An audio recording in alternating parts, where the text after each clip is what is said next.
Get started.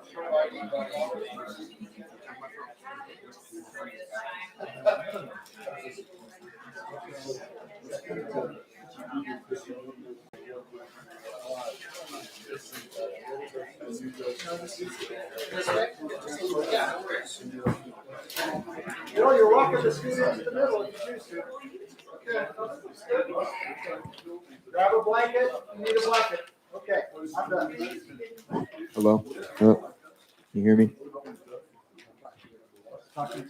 It's on. Hello? Like this? This good? Oh, there we go. Oh.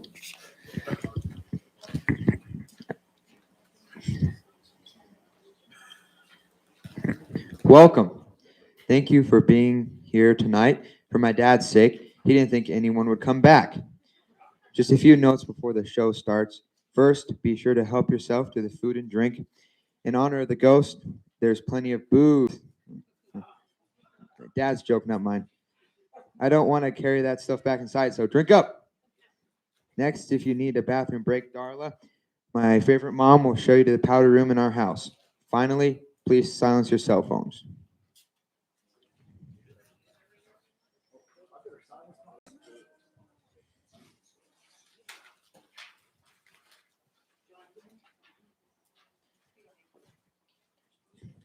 I have the honor to introduce to you once again one of my two favorite sisters. She's a dork, but she makes me laugh. Here, straight from Timnath, Colorado, my sister, Adi Teodorovich.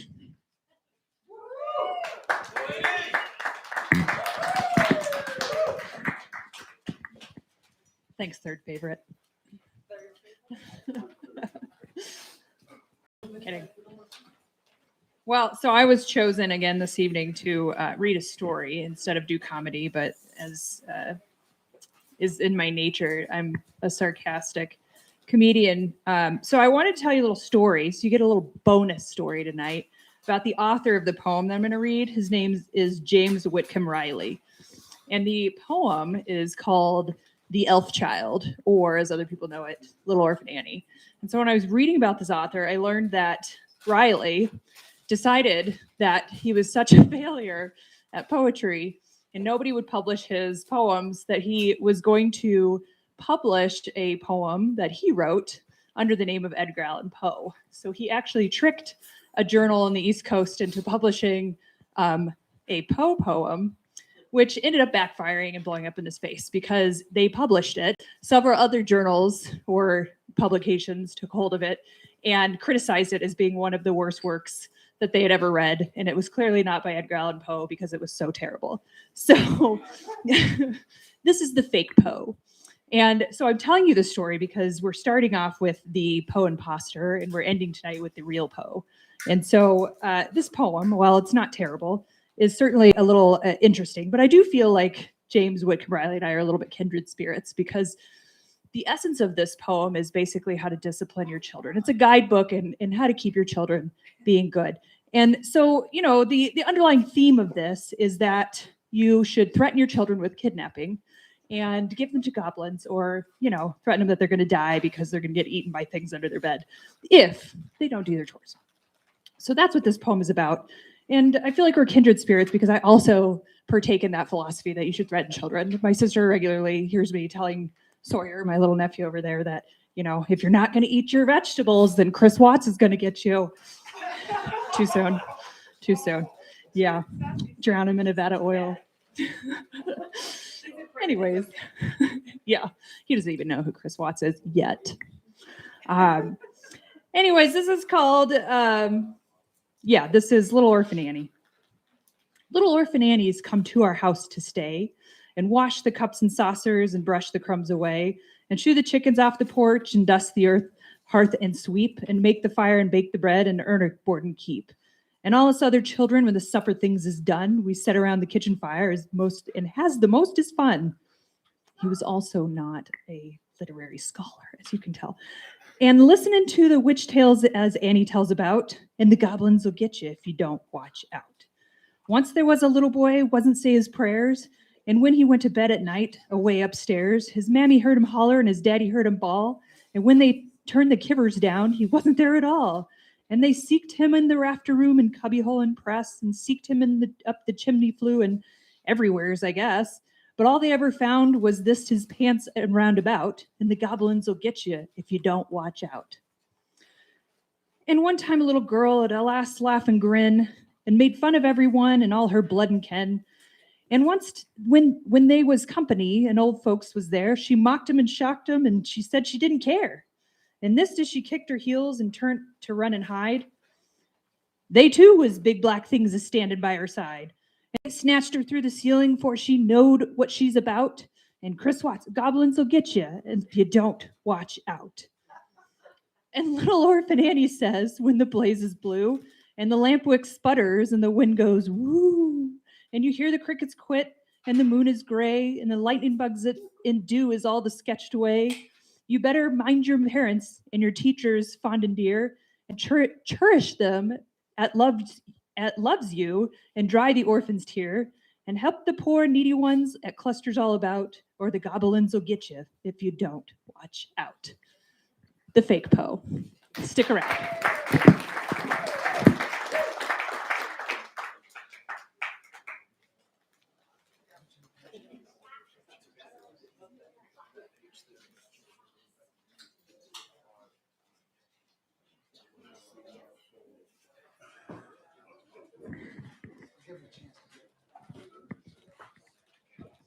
By the way, there's chairs up here if you guys want to get closer to the show. There's chair, Mike, Liz, look, if you want chairs here, there's this chair here too.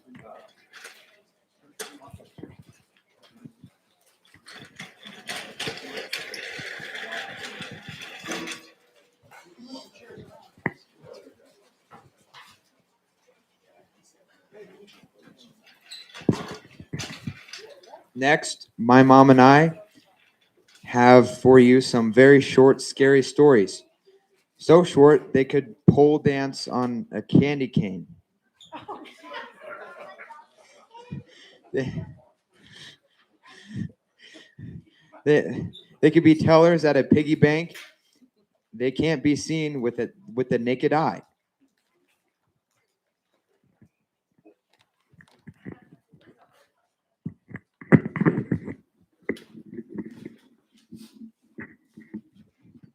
So let me warn you now. We have not rehearsed this. This is our first run, so you enjoy. You enjoy. That's scary. Isn't it? Sure.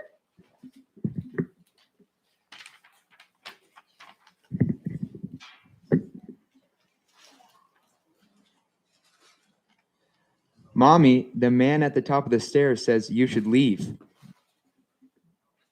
I don't have the short ones.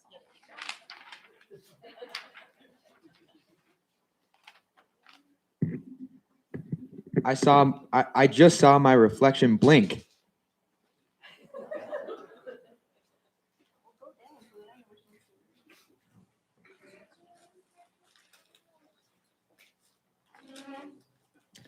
I used a Ouija board yesterday, but I only asked one question and put it away. I got my answer today written in the blood on my ceiling.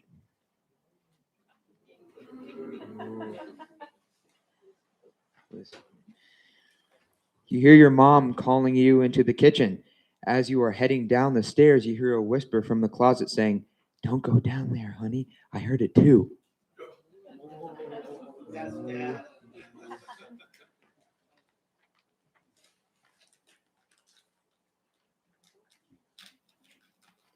My TV keeps turning on by itself. It's annoying. But what's more worrisome is how it only shows footage of me standing in my living room.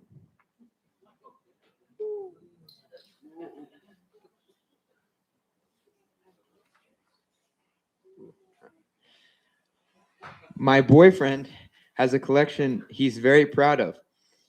He never told me that he's been collecting souvenirs from the girlfriends he's murdered.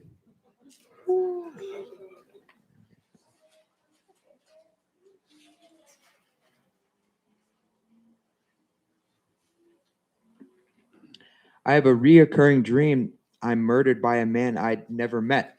I thought it was stupid until I went on a blind date and saw him at the table.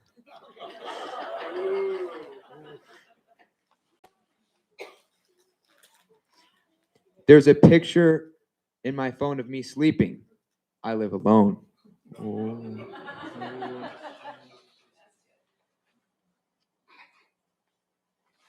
I texted a stranger by accident, but when they texted me back, they used my full name. Ooh.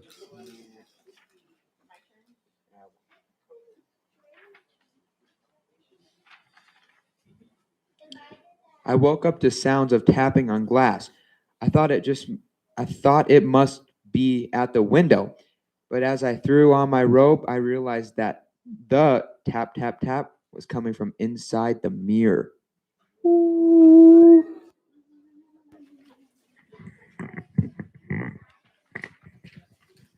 All right, I'm just going to hold this. So mine's a little longer and it's called The Cabin in the Storm. There was a hunter in the woods who, after a long day hunting, was in the middle of an immense forest. A big storm was rolling in across the mountain. It was getting dark. And having lost his bearings, he decided to head in one direction to find whatever shelter and safety he could. He hiked for what seemed like hours. It was getting darker. And just as heavy rain started to fall, he came across a cabin in a small clearing.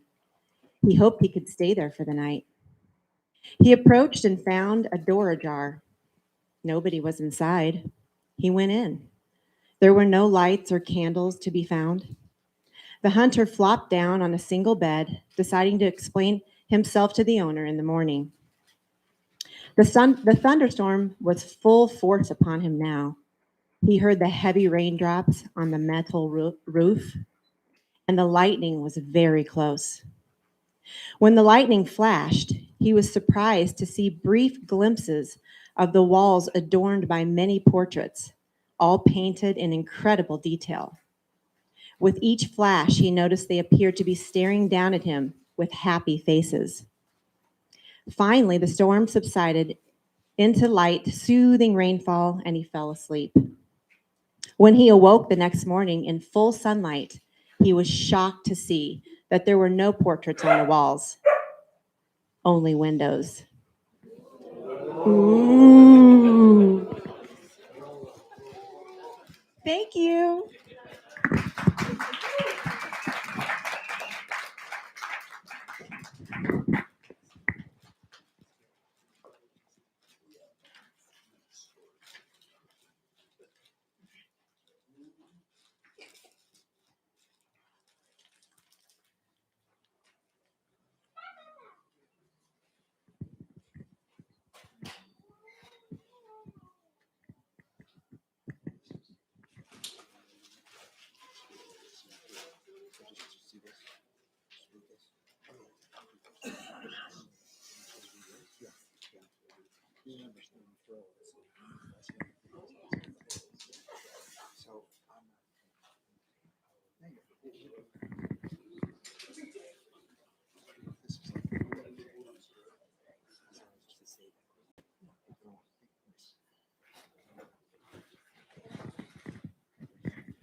My mom loves Michael Jackson, and of course, the Thriller,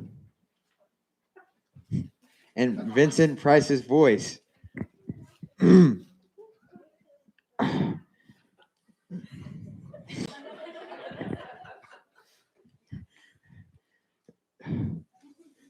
Darkness falls across the.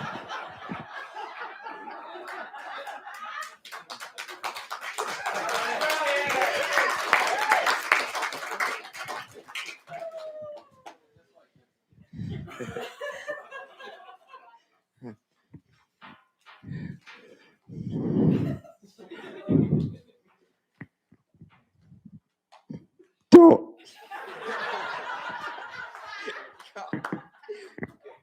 Okay. I got it. Hee hee. Darkness falls across the land.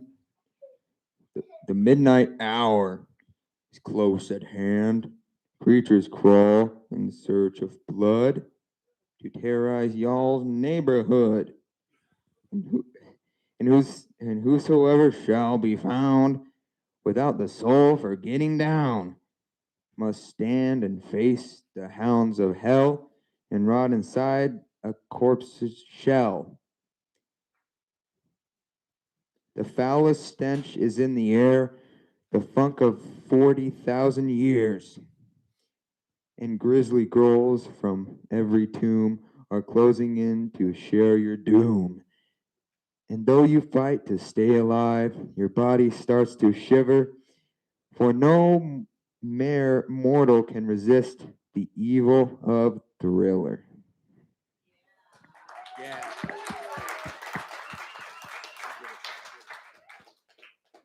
So here's my dad doing his best Vincent Price impression. Welcome to our house, Vincent.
Vincent Malloy is 7 years old.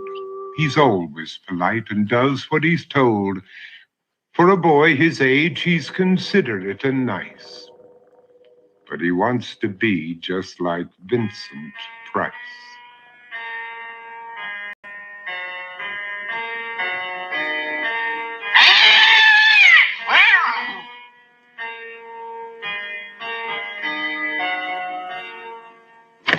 He doesn't mind living with his sister, dog, and cats, though he'd rather share a home with spiders and bats.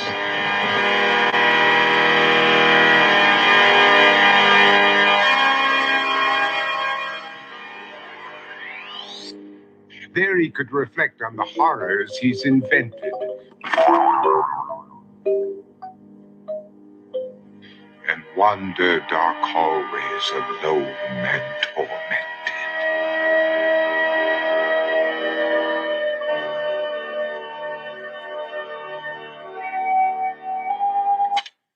Vincent is nice when his aunt comes to see him, but imagines dipping her in wax for his wax museum.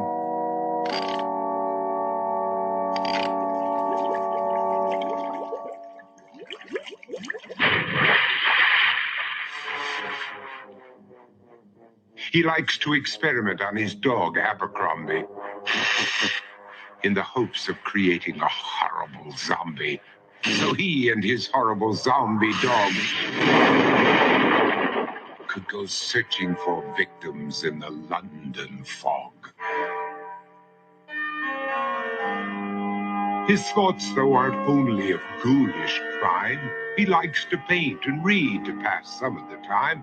While other kids read books like Go, Jane, Go, Vincent's favorite author is Edgar Allan Poe. One night, while reading a gruesome tale, he read a passage that made him turn pale. Such horrible news he could not survive, for his beautiful wife had been buried alive.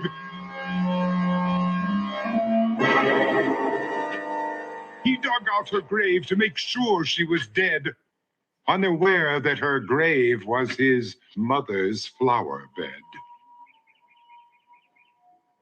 His mother sent Vincent off to his room. He knew he'd been banished to the Tower of Doom, where he was sentenced to spend the rest of his life alone with the portrait of his beautiful wife. While alone and insane, encased in his doom, Vincent's mother burst suddenly into the room. She said, "If you want to, you can go out and play. It's sunny outside and a beautiful day."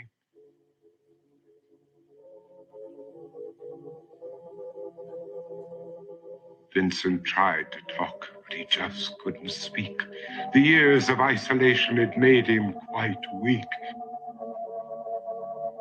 So he took out some paper and scrawled with a pen, "I am possessed by this house and can never leave it again." His mother said, "You're not possessed and you're not almost dead. These games that you play are all in your head. You're not Vincent Price, you're Vincent Malloy. You're not tormented or insane, you're just a young boy. You're 7 years old and you are my son. I want you to get outside and have some real fun." Her anger now spent, she walked out through the hall. And while Vincent backed slowly against the wall, the room started to sway, to shiver and creak. His horrid insanity had reached its peak. He saw Abercrombie, his zombie slave, and heard his wife call from beyond the grave. She spoke from her coffin and made ghoulish demands, while through cracking walls reached skeleton hands. Every horror in his life that had crept through his dreams swept his mantle after the terrified screams. To escape the madness, he reached for the door, but fell limp and lifeless down on the floor.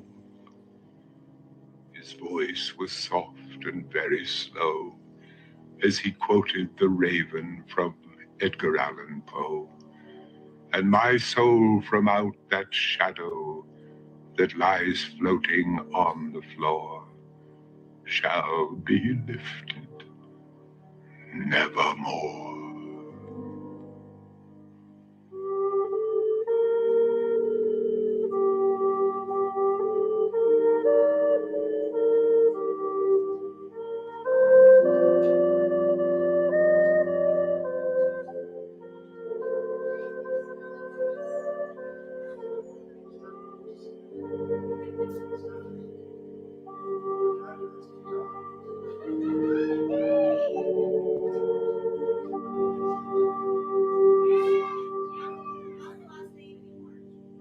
Well, there was one I knew you many years ago. Okay.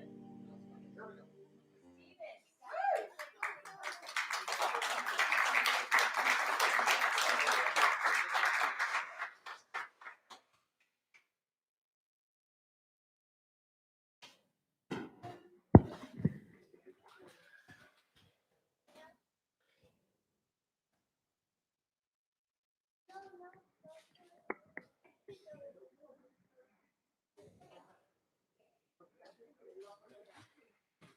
Just a reminder, there's blankets if you're cold.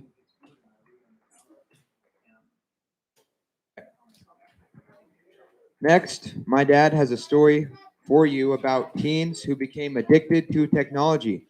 Pure science fiction.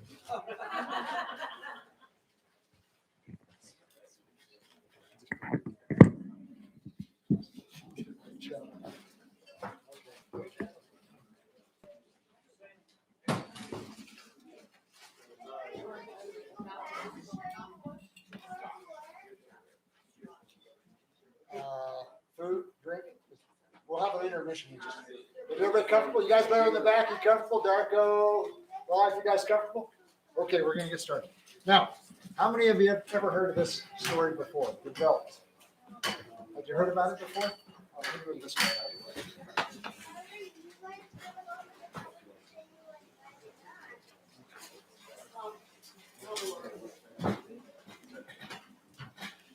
You never had a nun at Catholic school read this to you? Okay, good. So the Velt. The Velt. Okay. The Velt. Oh, there we go. Okay, this is a Ray Bradbury story, and you might think, well, that's science fiction. Well, when you're finished with the story, when you hear it, it may be appropriate to call it a horror genre story. It fits right in with Vincent and the other things we've been talking about because it's about, this was written in 1950. It appeared in the 1950. How about that? A little bit? Okay.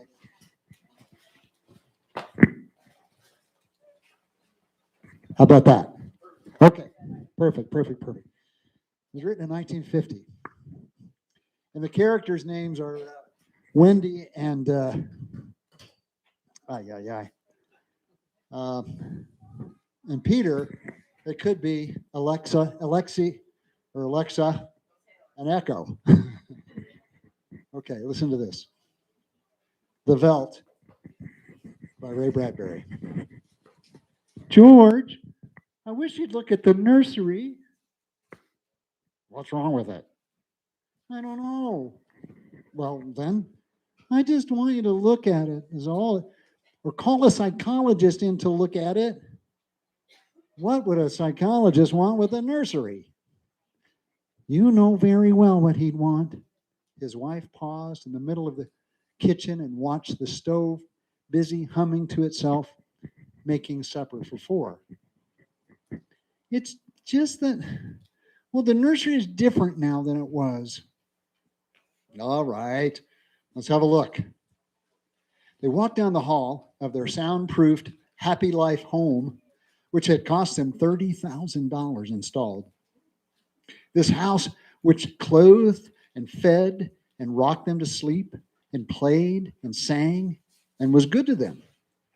Their approach sensitized a switch somewhere, and the nursery light flicked on when they came within 10 feet of it. Similarly, behind them in the halls, lights went on and off as they left them behind with a soft automaticity. Well, said George Hadley. They stood on the thatched floor of the nursery. It was 40 feet across by 40 feet long and 30 feet high. It had cost half again as much as the rest of the house. But nothing's too good for our children, George had said. The nursery was silent. It was empty as a jungle glade at hot high noon. The walls were blank and two-dimensional. Now, as George and Lydia Hadley stood in the center of the room, the walls began to purr and recede into crystalline distance, it seemed, and presently an African veldt appeared in 3 dimensions on all sides, in color reproduced to the final pebble and bit of straw. The ceiling above them became a deep sky with a hot yellow sun. George Hadley felt the perspiration start on his brow. Let's get out of the sun, he said. This is a little too real, but I don't see anything wrong. Wait a minute. Just wait, George, you'll see, said his wife. Now, the hidden odorophonics were beginning to blow a wind of odor at the two people in the middle of the baked veltland.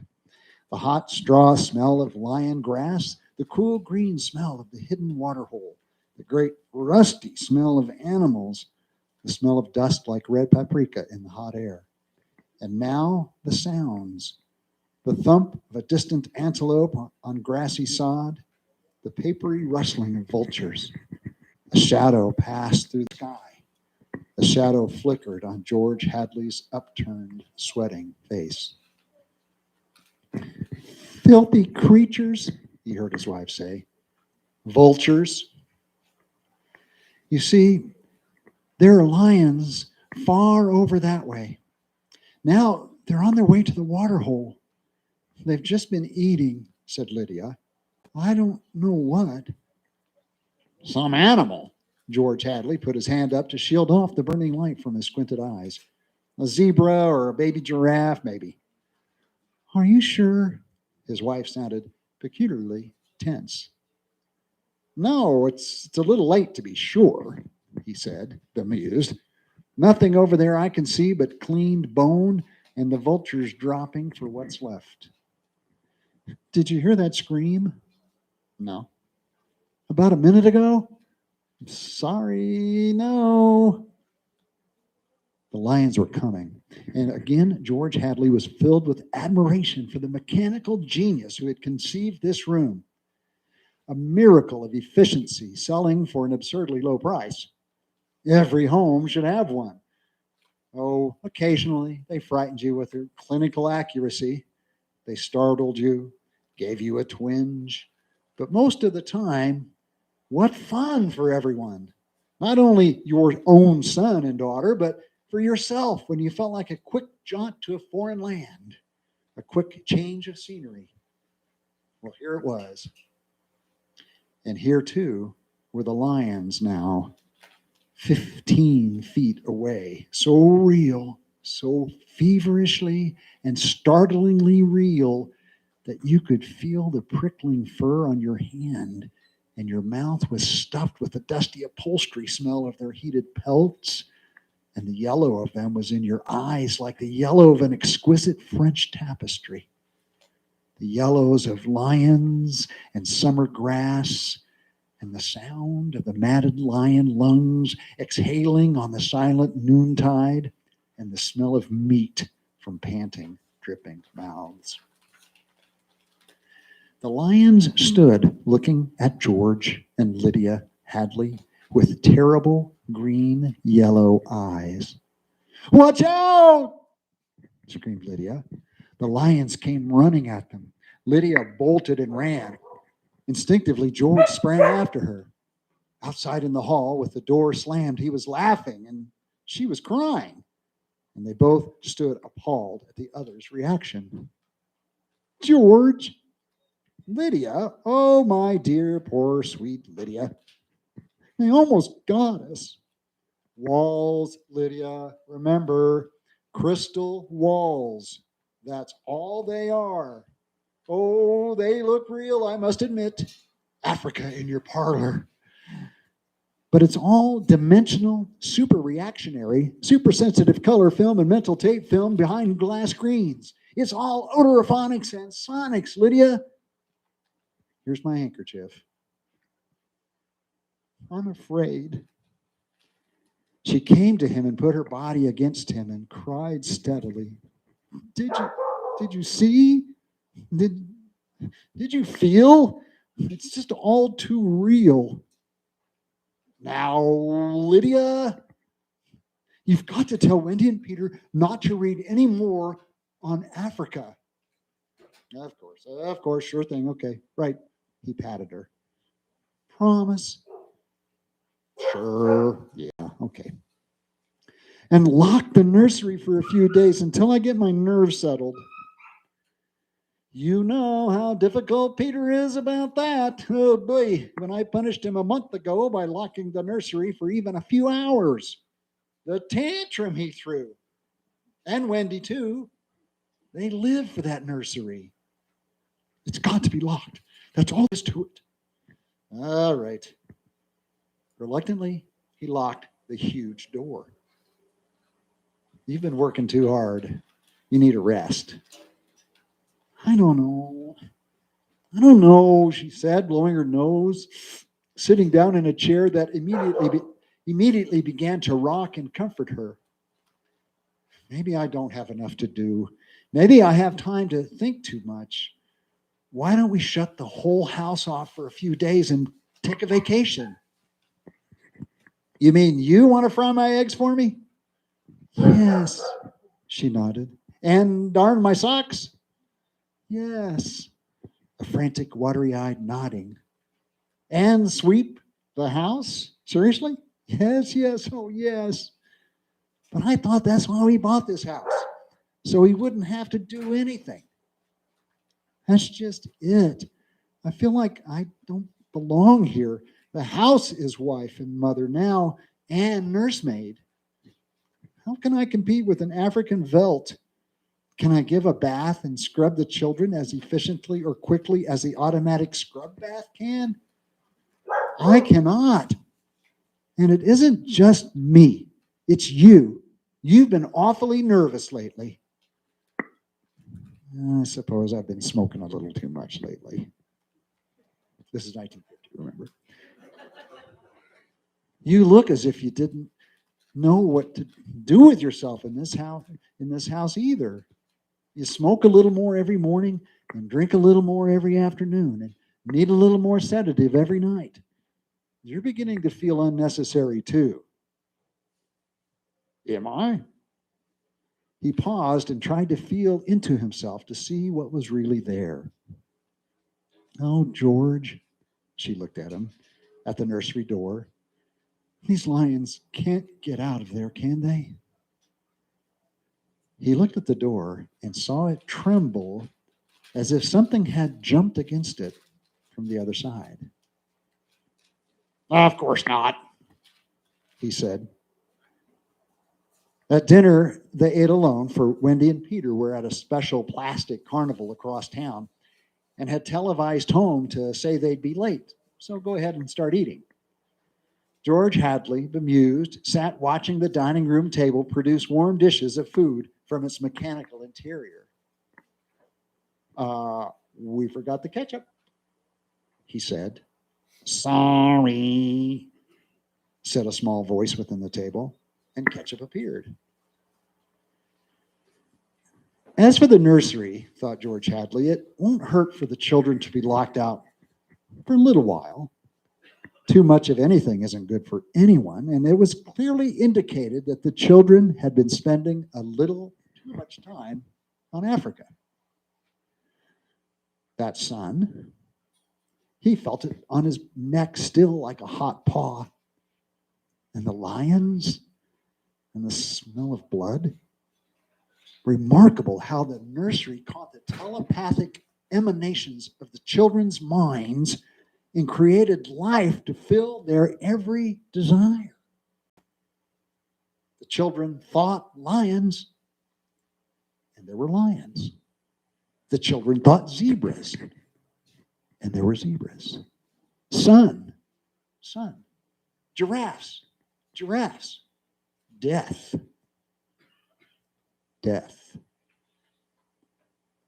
That last, he chewed tastelessly on the meat that the table had cut for him. Death thoughts. They were awfully young, Wendy and Peter, for death thoughts. Oh, no, you were never really too young. Long before you knew what death was, you were wishing it on someone else. When you were 2 years old, you were shooting people with cat pistols. But this, the long, hot African veldt, the awful death in the jaws of a lion, and repeated again and again and again. Where are you going? He didn't answer Lydia. Preoccupied, he let the lights glow softly ahead of him, extinguishing behind him as he padded to the nursery door. He listened against it. Far away, a lion roared. He unlocked the door and opened it. Just before he stepped inside, he heard a faraway scream. Ah! And then another roar from the lions, which subsided quickly. He stepped into Africa.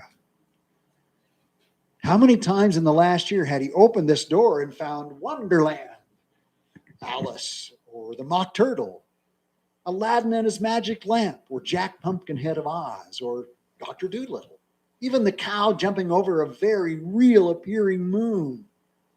All the delightful contraptions of a make-believe world. How often he had seen Pegasus flying in the sky, or seen fountains of red fireworks, or heard angel voices singing. But now, this yellow, hot Africa, this bake oven with murder in the heat. Perhaps Lydia was right. Perhaps they needed a little vacation from the fantasy, which was growing a bit too real for 10-year-old children. It was all right to exercise one's mind with gymnastic fantasies, but when the lively child mind settled on one pattern, it seemed that at a distance, For a month, he had heard lions roaring and smelling their strong odor, seeping as far away as his study door. But being busy, he had paid it no attention. George stood there on the African grassland alone. The lions looked up from their feeding, watching him. The only flaw to the illusion was the door that was open, through which he could see his wife far down the hall like a framed picture, eating her dinner distractedly. "Go away," he said to the lions. They didn't go. He knew the principle of the room exactly. You sent out your thoughts, whatever you thought would appear. "Let's have Aladdin and his lamp," he snapped. The Veltland remained. The lions remained. "Come on, room, I demand Aladdin," he said. Nothing happened. The lions mumbled in their baked pelts. "Aladdin!" He went back to dinner. "The fool room's out of order," he said. "It won't respond." Or what? "Or it can't respond," said Lydia, "because the children have thought about Africa and lions and killing so many days that the room's in a rut." Could be. Or Peter. Peter said it to remain that way. Said it? He may have gotten into the machinery and fixed something. Peter doesn't know machinery. He's a wise one for 10. That IQ of his. Nevertheless. "Hello, Mom. Hello, Dad." The Hadleys turned. Wendy and Peter were coming in from the front door, cheeks like peppermint candy, eyes like bright blue agate marbles, a smell of ozone on their jumpers from their trip in the helicopter. "You're just in time for supper," said the parents. We're full of strawberry ice cream and hot dogs," said the children, holding hands. "But we'll sit and watch." "Yes, come and tell us all about the nursery," said George Hadley. The brother and sister blinked at him and then at each other. "Nursery? All about Africa and everything," said the father with false joviality. "I don't understand," said Peter. "Your mother and I were just traveling through Africa with rod and reel, Tom Swift and his electric lion." "Ha," said George Hadley. There's no Africa in the nursery," Peter said. "Well, come now, Peter. We know better." "I don't remember any Africa," said Peter to Wendy. "Do you?" "No." "Run see and come tell." She obeyed. "Wendy, come back here," said George Hadley. But she was gone. The house lights followed her like a flock of fireflies. Too late, he realized he'd forgotten to lock the nursery door after his last inspection. "Wendy'll look and come tell us," said Peter. "She doesn't have to tell us. I've seen it." "I'm sure you're mistaken, Father." "I'm not, Peter. Come along now." But Wendy was back. "It's not Africa," she said breathlessly. "We'll see about this," said George Hadley, and they all walked down the hall together and opened the nursery door. There was a green, lovely forest, a lovely river, a purple mountain, high voices singing, and Rima, lovely and mysterious, lurking in the trees with colorful flights of butterflies like animated bouquets lingering in her long hair. The African Veltland was gone. The lions were gone. Only Rima was here now, singing a song so beautiful that it brought tears to your eyes. George Hadley looked in at the changed scene. "Go to bed," he said to the children.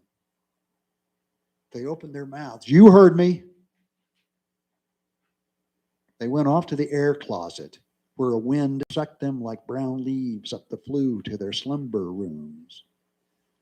George Hadley walked through the singing glade and picked up something that lay in the corner near where the lions had been. He walked slowly back to his wife. "What is that?" she asked. "An old wallet of mine," he said. He showed it to her. The smell of hot grass was on it, and the smell of a lion. There were drops of saliva on it. It had been chewed badly, and there were blood smears on both sides. He closed the nursery door and locked it tight. In the middle of the night, he was still awake, and he knew his wife was awake. "Do you think Wendy changed it?" she said at last. "Of course. Made it from a veldt into a forest and put Rima there instead of lions?" "Yes." "Why?" "I don't know, but it's staying locked until I find out." "How did your wallet get in there?" "I don't know anything," he said, "except that I'm beginning to be sorry we bought that room for the children. If children are neurotic at all, a room like that, it's supposed to help them work off their neuroses in a healthy way. I'm starting to wonder." He stared at the ceiling. "We've given the children everything they ever wanted. Is this our reward? Secrecy? Disobedience? Who was it said, 'Children are carpets, they should be stepped on occasionally'? We never lifted a hand. They're insufferable. Let's admit it. They come and go when they like. They treat us as if we were the offspring. They're spoiled, and we are spoiled. They've been acting funny ever since you forbade them to take the rocket to New York a few months ago. They're not old enough to do that alone. I explained it to them. Nevertheless, I've noticed they've been decidedly cool toward us since. I think I'll have David McLean come tomorrow to look at Africa. But it's not Africa now. It's Green Mansion's country in Rima. I have a feeling it'll be Africa again before long." A moment later, they heard the screams. Two screams. Two people screaming from downstairs. And then a roar of lions. "Wendy and Peter aren't in their rooms," said his wife. He lay in his bed with his beating heart. "No," he said, they've broken into the nursery." "Those screams, they sound familiar." "Do they?" "Yes, awfully." And although their beds tried very hard, the two adults couldn't be rocked to sleep for another hour. A smell of cats was in the night air. "Father," said Peter. "Yes." Peter looked at his shoes. He never looked at his father anymore, nor at his mother. "You aren't going to lock up the nursery for good, are you?" "Well, that all depends." "On what?" snapped Peter. "On you and your sister. If you intersperse this Africa with a little variety, Sweden perhaps, or Denmark, or China." "I thought we were free to play as we wished." "You are within reasonable bounds." "What's wrong with Africa, Father?" "Oh, so now you admit you have been conjuring up Africa, do you?" "I wouldn't want the nursery locked up," Peter said coldly. "Ever."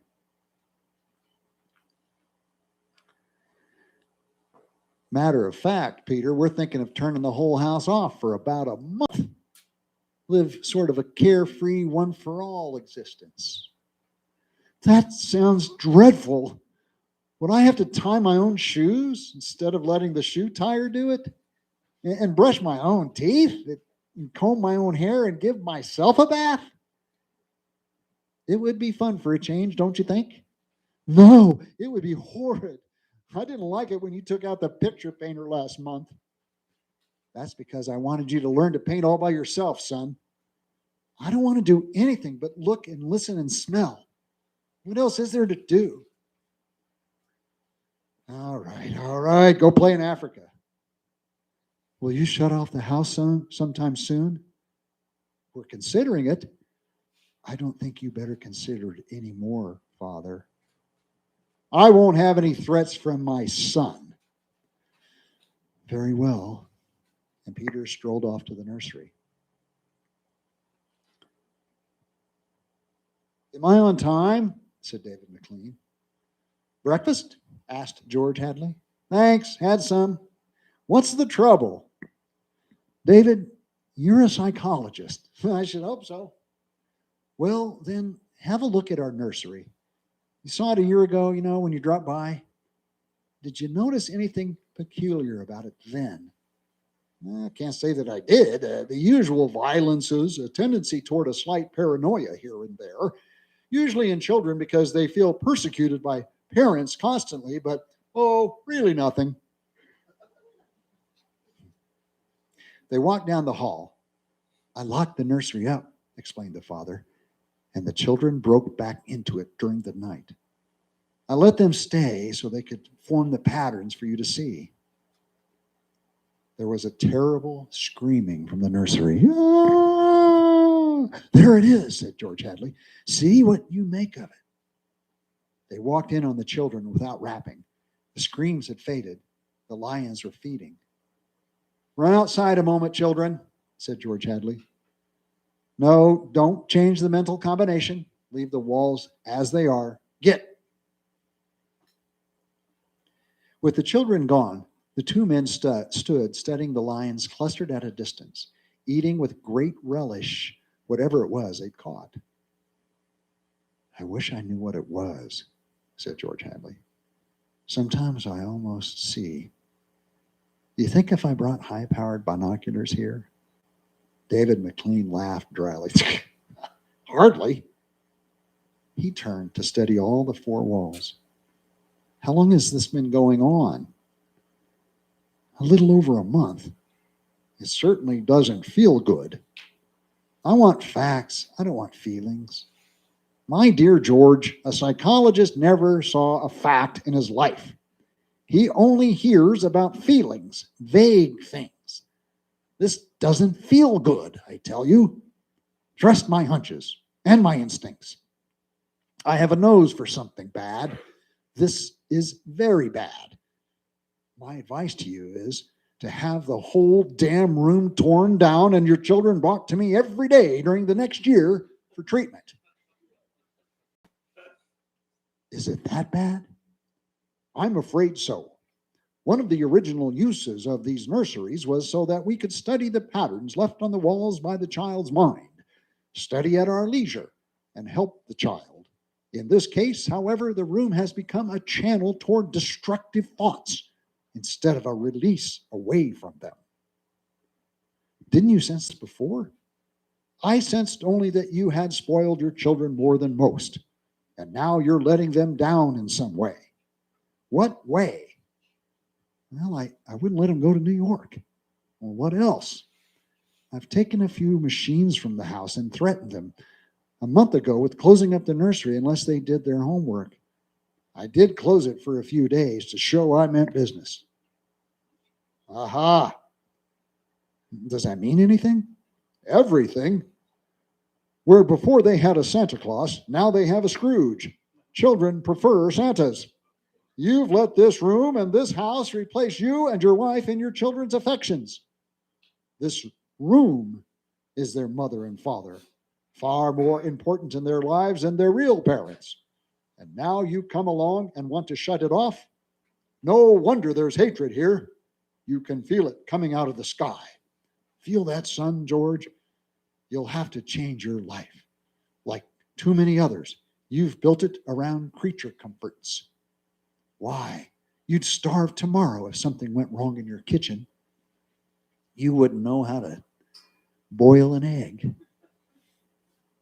Nevertheless, turn everything off. Start new.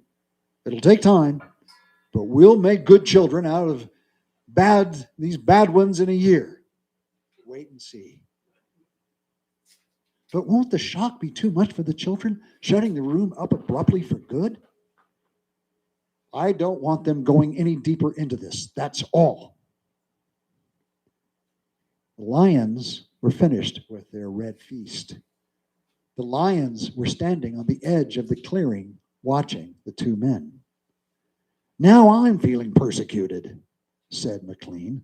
Let's get out of here. I never have cared for these damned rooms. They make me nervous. The lions look real, don't they? Said George Hadley. I don't suppose there's any way, what? That they could become real. Not that I know. Some flaw in the machinery? A tampering or something? No. They went to the door. I don't imagine the room will like being turned off, said the father. Nothing ever likes to die, even a room. I wonder if it hates me for wanting to switch it off. Paranoia is thick around here today, said David McLean. You can follow it like a spore. Hello. He bent over and picked up a bloody scarf. This yours? No. George Hadley's face was rigid. It belongs to Lydia. They went to the fuse box together and threw the switch that killed the nursery. The two children were in hysterics. They screamed and pranced and threw things. They yelled and sobbed and swore and jumped at the furniture. You can't do that to the nursery. You can't. Now, children, the children flung themselves onto a couch, weeping. George, said Lydia Hadley, turn on the nursery just for a few minutes, okay? You can't be so abrupt. No, you can't be so cruel. Lydia, it's off and it stays off. And the whole damn house dies as of here and now. The more I see of this mess we put ourselves in, the more it sickens me. We've been contemplating our mechanical electronic navels for too long. My God, how we need a breath of honest, fresh air. He marched about the house, turning off the voice clocks, the stoves, the heaters, the shoe shiners, the shoelacers, the body scrubbers and swabbers and massagers, and every other machine he could put his hand to. The house was full of dead bodies, it seemed. It felt like a mechanical cemetery, so silent. None of the humming, hidden energy of machines waiting to function at the tap of a button. Don't let him do it, wailed Peter at the ceiling, as if he was talking to the house, the nursery. Don't let Father kill everything. He turned to his father. I hate you. I hate you. Insults won't get you anywhere. I wish you were dead. We were for a long while. Now we're going to really start living. Instead of being handled and massaged, we're going to live. Wendy was still crying, and Peter joined her again. Just a moment. Just one moment, please. One moment. One more moment. One more moment of the nursery. They wailed. Oh, George, said the wife. You can't hurt. All right, all right. If they'll just shut up. 1 minute, mind you, and then off forever. Daddy, daddy, daddy, daddy, sang the children, smiling with wet faces. And then we're going on vacation. David McLean is coming back in half an hour to help us move out and get to the airport. I'm going to go dress. You turn the nursery on for a minute, Lydia. Just a minute, mind you. And the three of them went babbling off while he let himself be vacuumed upstairs through the air flue and set about dressing himself. A minute later, Lydia appeared. I'll be glad when we can get away, she sighed. Did you leave them in the nursery? Well, I wanted to dress too. Oh, that horrid Africa. What can they see in it? Well, in 5 minutes, we'll be on our way to Iowa. Lord, how did we ever get into this house? What prompted us to buy a nightmare? Pride? Money? Foolishness? I think we'd better get downstairs before those kids get engrossed with those damn beasts again. Just then they heard the children calling, "Daddy, Mommy, come quick, quick." They went downstairs and the air flew and ran down the hall. The children were nowhere in sight. "Wendy, Peter!" They ran into the nursery. The Veltland was empty save for the lions waiting, looking at them. "Peter! Wendy!" The door slammed. "Wendy, Peter!" George Hadley and his wife whirled and ran back to the door. "Open the door!" cried George Hadley, trying the knob. "Why, they've locked it from the outside." "Peter!" He beat at the door. "Open up!" He heard Peter's voice outside against the door. "Don't let them switch off the nursery and the house," he was saying. Mr. and Mrs. George Hadley beat at the door. "Now, don't be ridiculous, children. It's time to go. Mr. McLean will be here in just a minute." And then they heard the sounds. The lions on all three sides of them in the yellow veldt grass, padding through the dry straw, rumbling and roaring in their throats. The lions. Mr. Hadley looked at his wife, and they turned and looked back at the beasts, edging slowly forward, crouching, tails stiff. Mr. and Mrs. Hadley screamed. And suddenly they realized why those other screams had sounded familiar.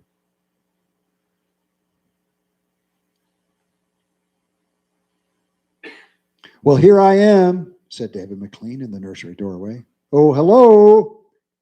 He stared at the two children seated in the center of the open glade, eating a little picnic lunch. Beyond them was the water hole and the yellow Veltland. Above was the hot sun. He began to perspire. "Where are your father and mother?" The children looked up and smiled.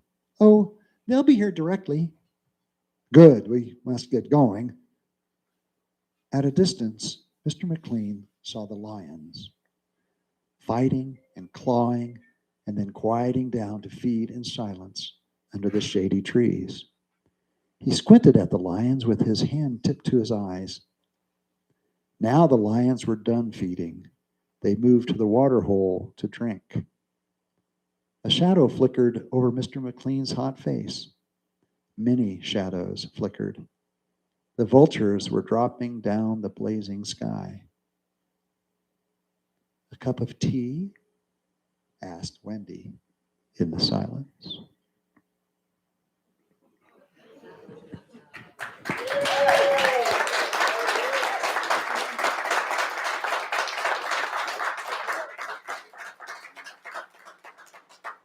So now, how about a 5-minute intermission? Right? Can't hear me? 5-minute intermission. A 5-minute intermission.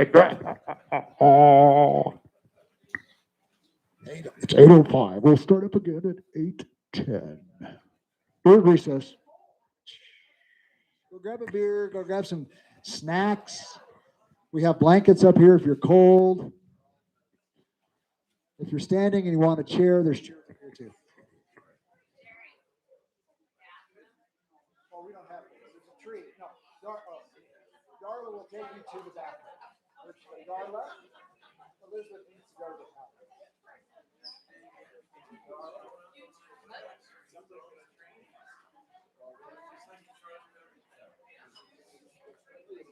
Very good. Is that good? Yeah.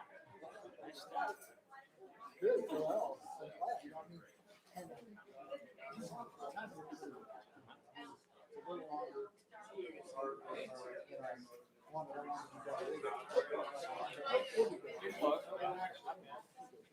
Awesome. Thank you. Yeah.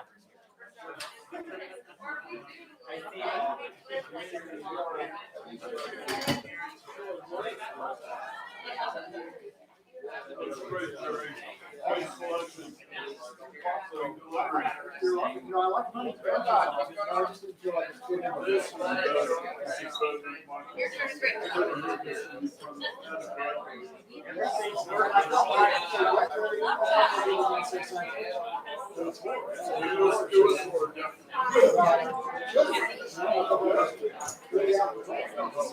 Glad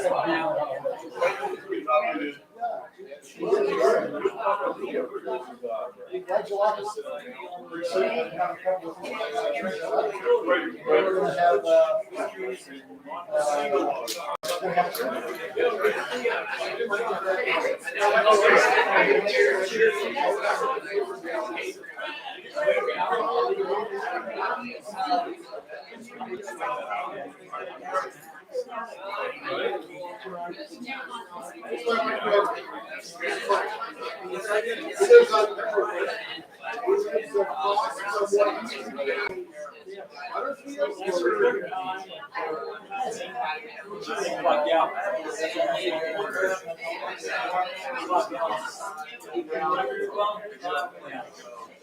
so we were in 46.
Usually when we go like trucking.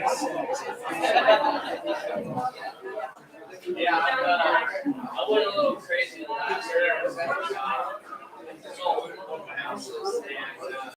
I said, I just kept telling myself every year that I was finally one guy. Every half year I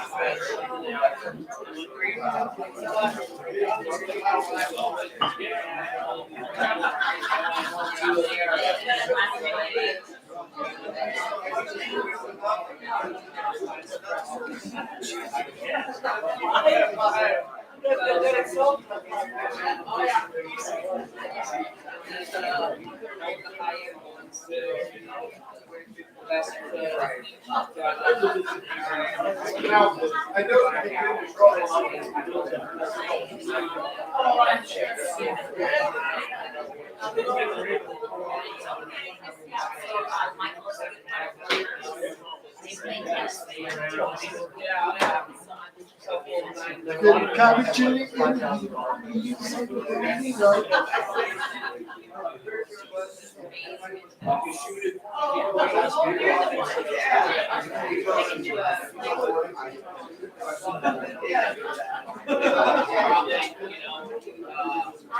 probably not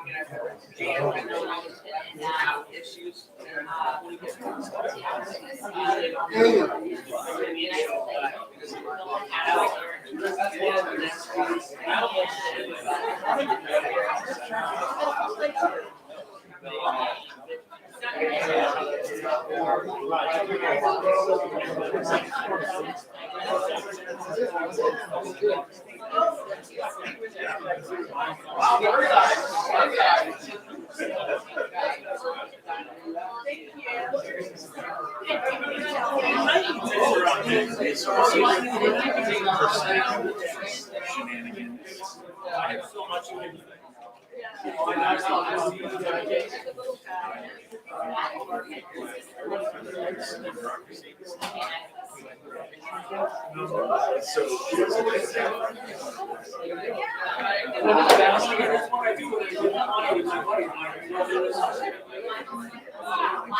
have fun? We're running a little bit long, but that's okay. Okay, 80. Well,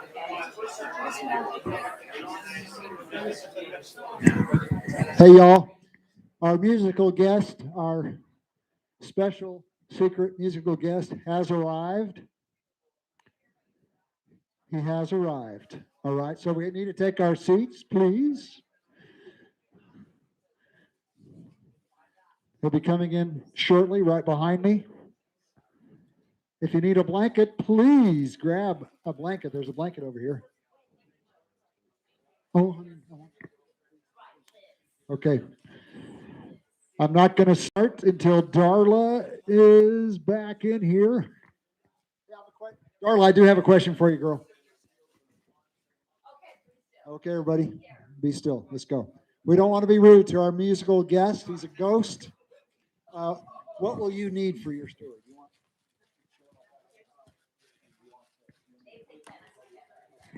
All right. Adrian, please turn off the lights.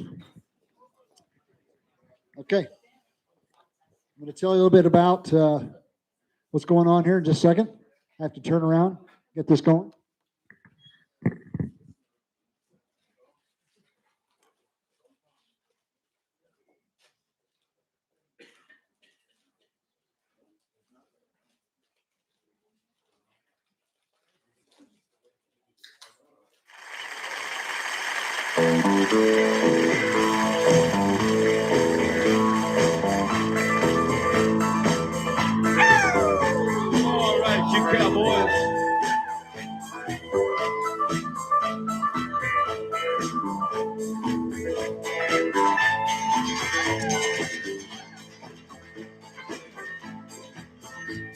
An old cowboy went riding out one dark and windy day.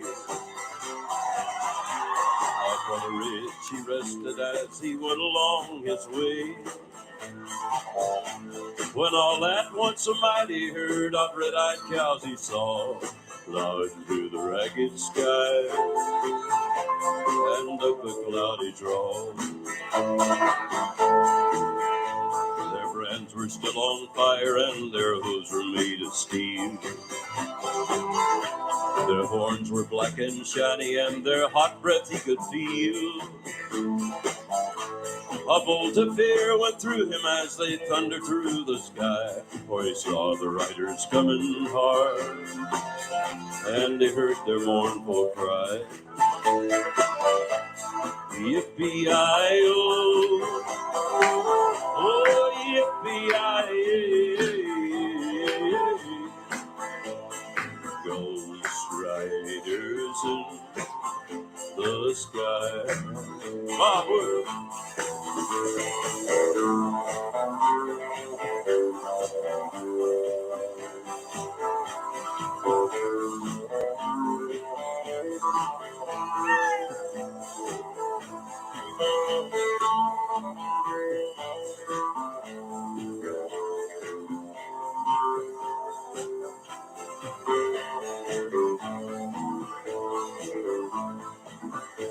Their faces gaunt, their eyes were blurred, their shirts all soaked with sweat. He's riding hard to catch that herd, but he ain't caught 'em yet.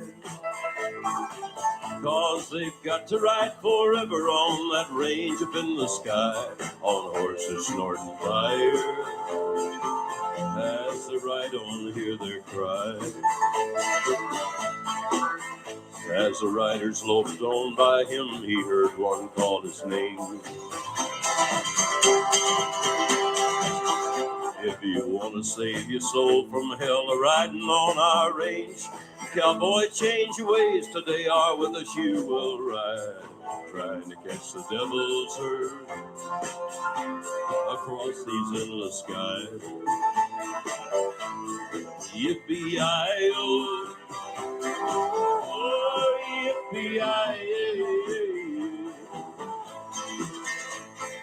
ghost riders in the sky, ghost riders in the sky, ghost riders in the sky.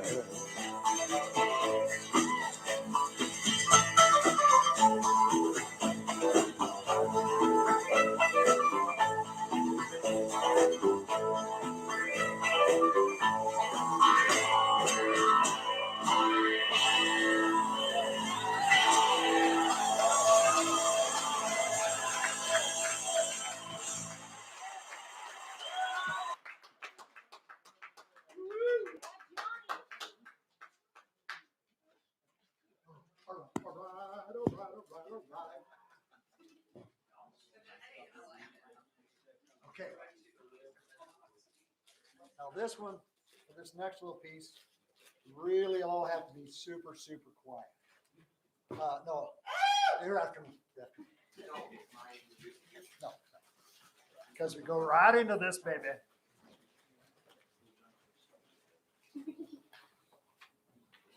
Here we go.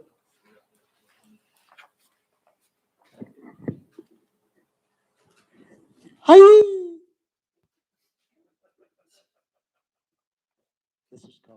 This is called, can you hear me? This is called Reincarnation by cowboy poet Wallace McCrae. What does reincarnation mean? A cowpoke asked his friend. His pal replied, it happens when your life has reached its end. They comb your hair, and wash your neck, and clean your fingernails, and lay you in a padded box away from life's travails. The box in you goes in a hole that's been dug there in the ground. Reincarnation starts in when you've been planted beneath a mound. Them clods melt down just like your box, and you who is inside. And then you're just beginning on your transformation ride. In a while, the grass will grow upon your rendered mound, till someday on your moldered grave, a lonely flower is found. And say a hawk should wander by and graze upon this flower that once was you, but now's become your vegetative bower. The posy that the hoss done ate up with his other feed makes bone and fat and muscle essential to the steed. But some is left that he can't use, and so it passes through and finally lays upon the ground this thing that once was you. Then, say, by chance I wanders by and sees this on the ground, and I ponders and I wonders at this object that I found. I thinks of reincarnation, of life and death and such, and I come away concluding, Slim, you ain't changed all that much.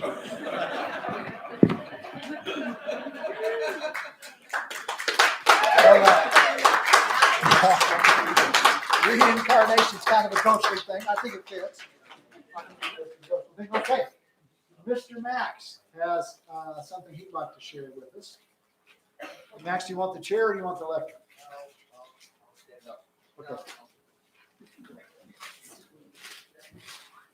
You want to stand up? Okay,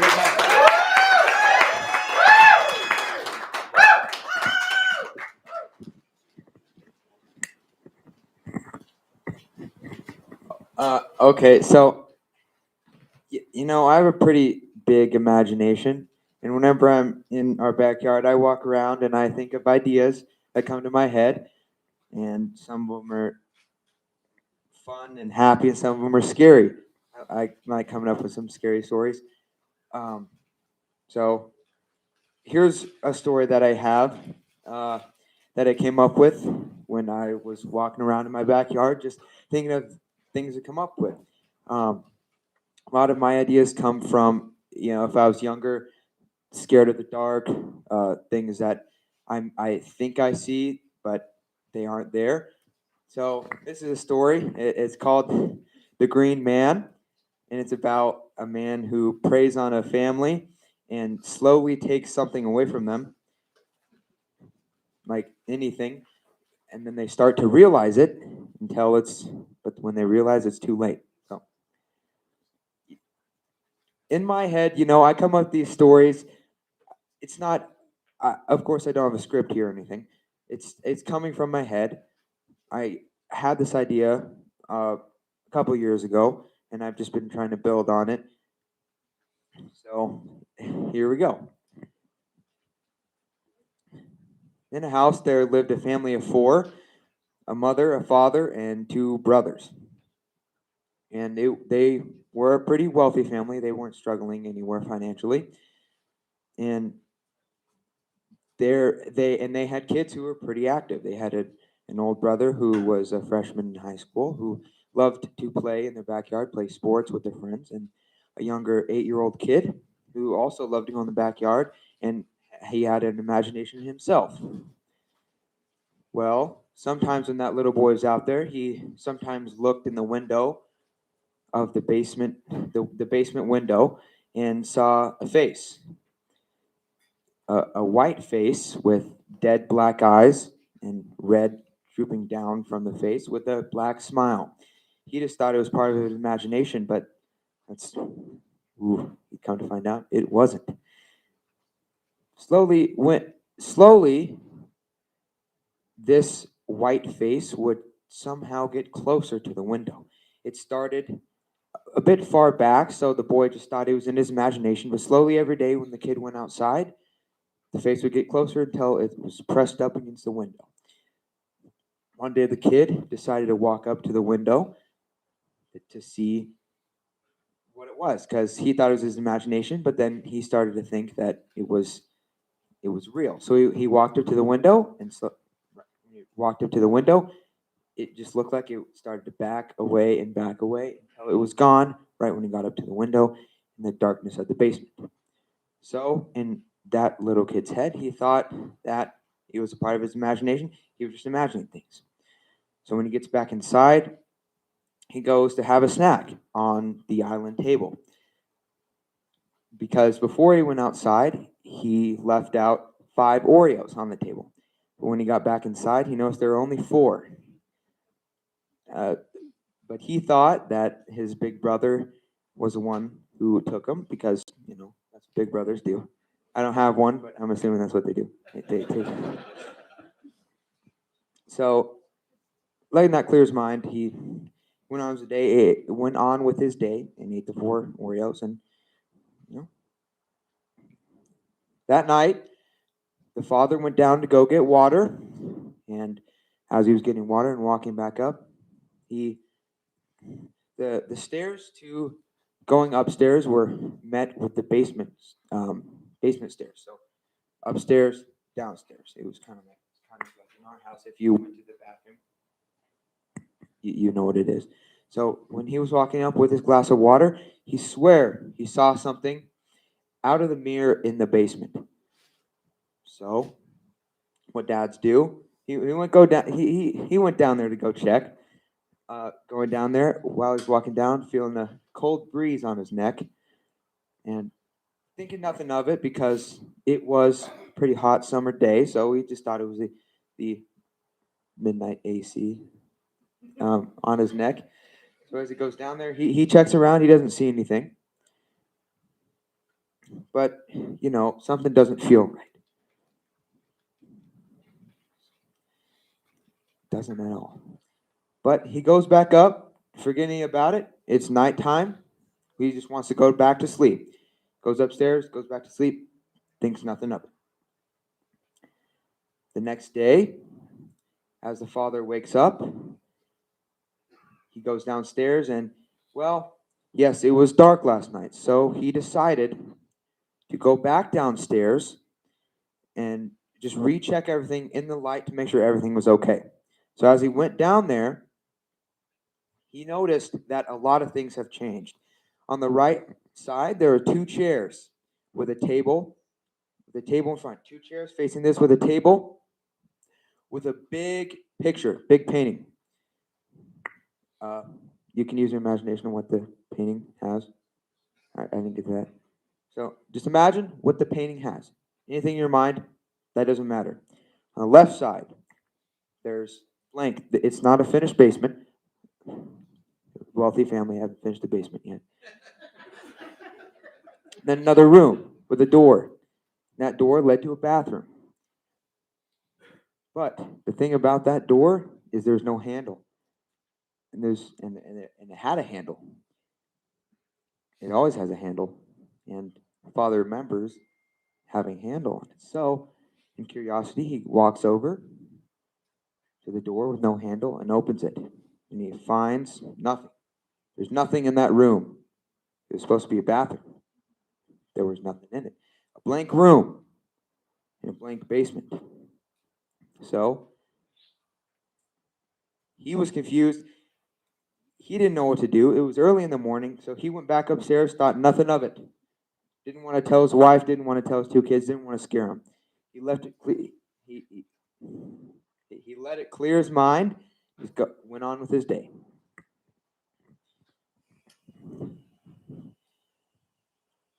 So then comes into picture the older brother. The older brother gets home. The older brother brought some of his friends with him after school, Thursday night. He goes in the backyard, grabs his football, and goes and wants to play catch with them. Wants to hang out with them, wants to talk, wants to play catch. Maybe make fun of him for his throwing form or how he catches it. What boys do. As he's throwing the ball, he notices a face in the window. It's not a smile, though. It's not the white face. It's something oddly shaped, like a square and a circle. A green square with a circle on top. What could this be? Kid thought he was just seeing some things. Maybe it was the reflection of the sun. Who knows? But it did kind of worry him a little bit because he's never seen that before in the window and he does not have a good imagination like his younger brother. So after his friends leave, they're done playing, done hanging out, he goes into the basement to check it out because he wants to be a brave man and he goes down there to check it out. When he goes down there, two chairs, table with the painting. On the left, one chair, a TV with a door with a golden handle. With the window that he saw the green square in the circle on the right here. So the brother, not being in the basement a lot, thinking this was normal, walks over, checking everything out, and hears a whisper. The whisper, he could not hear it, but he swear he thought it was his name. Thomas, that was his name, Thomas. He swear he thought he heard Thomas. His left ear. After he heard his name, his left ear started ringing so loudly. It's like if a balloon popped in your ear, right ear, and it started ringing. His ear started ringing very loudly. But he was scared, but he didn't want to. He didn't want to run back upstairs. But he wanted to check it out. He wanted to be a brave boy. So he goes on the TV right there. It's like an old-fashioned TV, kind of with the two stands, the box TV. Kind of surprised I know that. He, he thinks his dad just goes down there in his off time and watches something on there. Then he reaches the room with the golden handle. He has a shaky hand, opens the door with his ear still ringing, opens it up, and blank room. Nothing in it.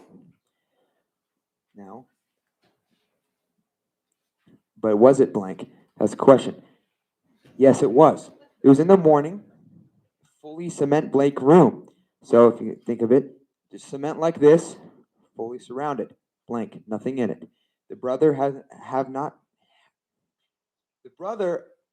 not been in the basement a lot. He doesn't like being in the house. He likes going out with his friends. He doesn't like hanging in the house a lot. So he thought, well, maybe my dad likes coming down here, but he's never worked on finishing the basement. So this may be normal. We don't hang out in the basement a lot. We might just put things down here. So he leaves. As he's leaving, he feels a cold chill on his neck.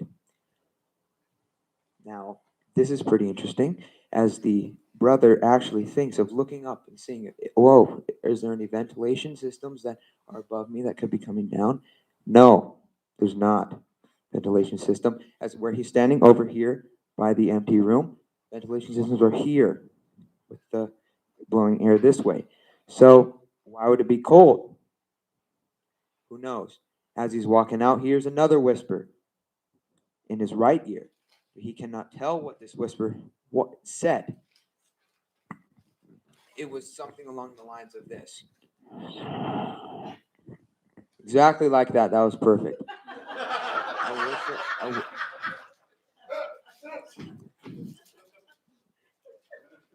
The whisper in his ear like that. After that whisper, his ears didn't start ringing. It just slowly faded away, and he walked back upstairs. He was petrified after this. He didn't know what went on, but he just thought it was something that his parents did because he hasn't been in the basement. He doesn't know what it's like. So as he goes upstairs, he told his dad, "Dad, why do you have a television down there? And why? Just why?" My father said, "Son, we don't have a television down there. What are you talking about?" He said, "Well, Dad, when I went down there, I saw one chair facing a box television." My father said, "Well, I think maybe your mother put it down there. I remember having a box television, but I lost it a couple days ago. I don't know where it went."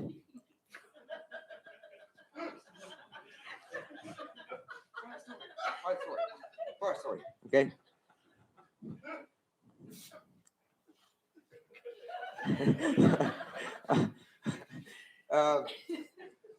So the father was like, "Oh, that's where my box television went." So he goes downstairs.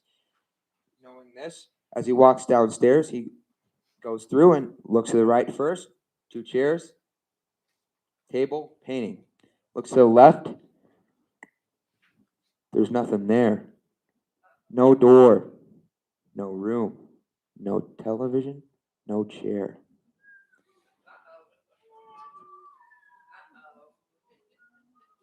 So as he walks forward, he slowly hears a voice calling out in his left ear. It's like it seems far away, so he looks to his left. There's nothing there. Concrete. All concrete. Then he keeps walking toward that wall with a window pointing outside. No door. Where is there no door? I don't know why there's no door. He keeps walking. Here's his right. Calling. Seems far away. Looks to his right. There's nothing there. Because it's a cement wall. As he keeps walking, though, he hears a loud screaming whisper like, what was his name? Gary! Or something like that, but just,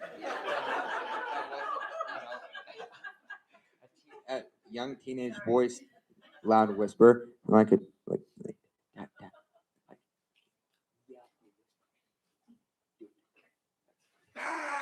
something like that. See, something like that. Just he said Jerry instead of Max. And both of his ears getting closer and closer until it's loud. Then it's bam, ears pop, ringing, like that, like how your ears ring. Okay. So now the father's, oh God, my ears are ringing. Oh, I don't know what to do. So he sprints upstairs and he decides, oh, I'm just gonna lock this basement. I'm not going down there. My kids aren't going down there. I don't know what's wrong with that basement. I'm just gonna leave it. Who cares about my box television? So he locks up his basement, puts like a fence in front of it, like a doggy gate. They have a dog, keep in mind. A doggy gate to keep the dog out and to keep the kids from going down there. Puts a sign on it, hey kids, don't go down there.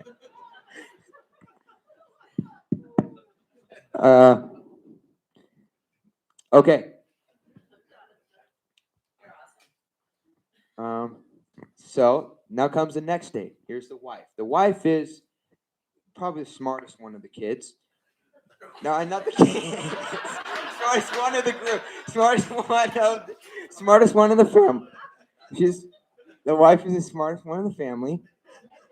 And after the father told her the story, she goes. She has been noticing that a lot of her stuff has been missing, one by one. Some of her makeup palettes have been missing. Her nail clippers have gone missing. Her nail polish has gone missing. Some of her food that she left out on the table for her job in the morning has gone missing. So she was curious. So she decided to go downstairs. When she went downstairs, she opened up, and there was everything that the family had lost. 4 chairs on each side of the table with beautiful paintings all across the wall. On the left side, a bunch of chairs with a couch. The couch has gone missing, but they thought it was the brother pulling a prank on them. There's a couch with a box television, and there's a door. Beautiful white door with golden handle.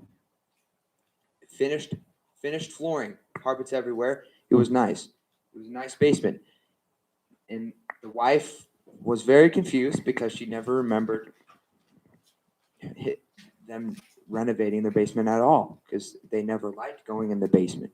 They never paid attention to the basement. That's just, they didn't like the basement.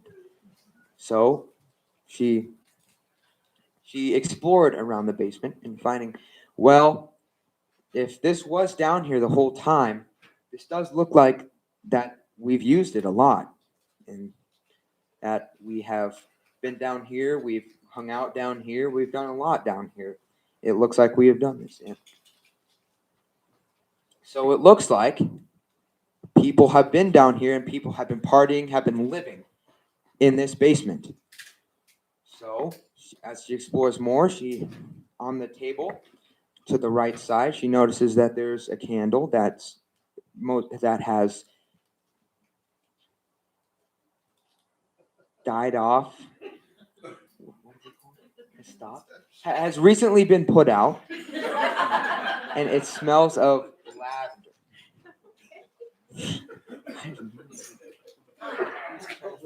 Okay. All right. Smells of lavender. Recently put out a chair and 2 utensils, a fork and a knife. Looks like someone has recently eaten on them. So, as she finishes her search in the whole room, opening that door, finding that it's a bathroom, completed with a sink, a toilet, a towel, and some soap.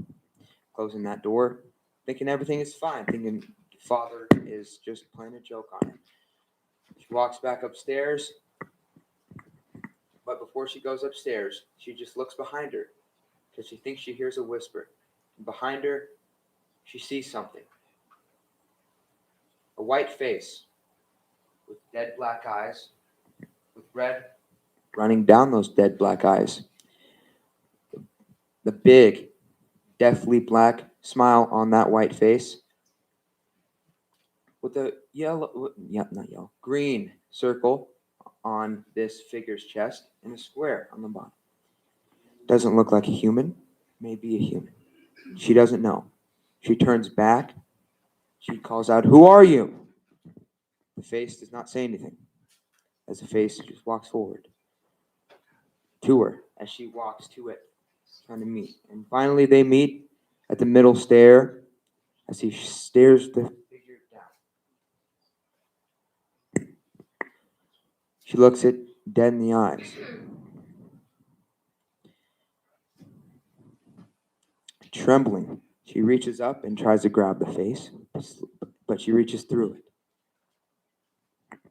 The face disappears. It disappears. And as she hears the whispers of her name in her ears, just like if someone will whisper into your ear, telling you something, a secret, like they're doing back there.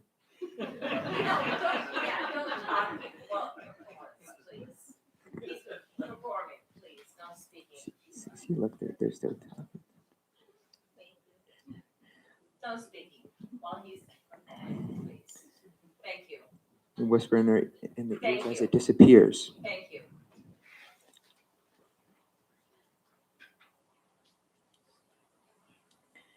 The woman is scared. She does not know what just happened. She thinks it's a part of imagination. But so she turns around, thinking nothing of it, thinking it's just part of imagination, and sees her son standing on the top of the hallway, top of the entrance to the stairs. She walks up there. The son asks, "Mom, did you see that man at the bottom of the stairs?" She said, "Yes, I saw that." The son asked, "Well, I've seen that a lot, and I have nightmares of this man coming into our house and stealing some of our things one by one. And always the end of the dream is him going down to the basement, looking back at me, and walking out of sight." The woman says, "Well, I have heard whispers in my sleep, saying my name, saying I'm in your house, and saying something else that I cannot hear. Well,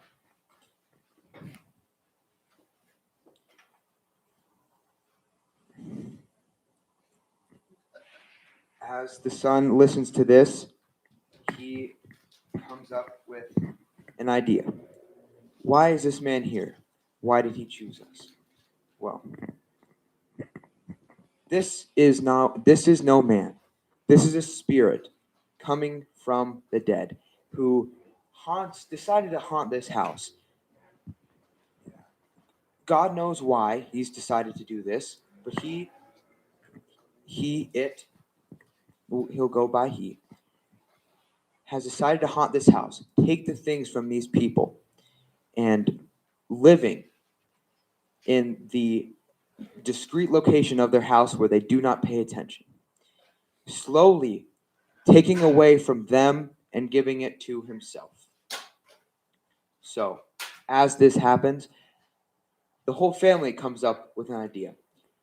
How about we find a way to communicate with this man? So, they all decide to go downstairs, and right when they get down there, there's nothing there. Besides the two chairs, the table, and the painting, left the door with no handle that led to an empty room. And that's how it was. And that's how it always was. The green man is not real. He takes things from your imagination that you thought were there, but never were. He preyed on your mind,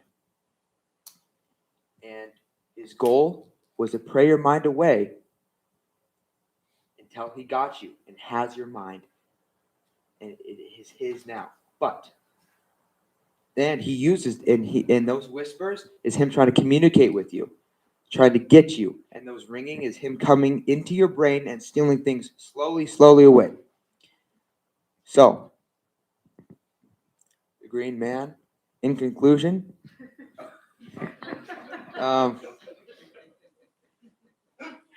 comes into people's houses, comes into their life, and slowly takes away from them, scaring them one by one, using their deepest, darkest fears mixed up all together into one thing.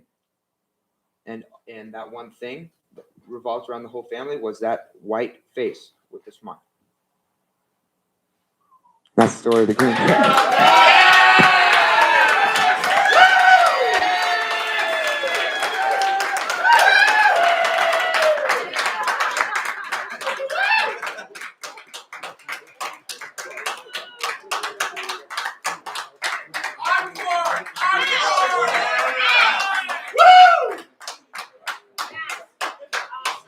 Good job, Max. Good job, Max. Wow. Watch out for that green guy. Oh my gosh, that's amazing.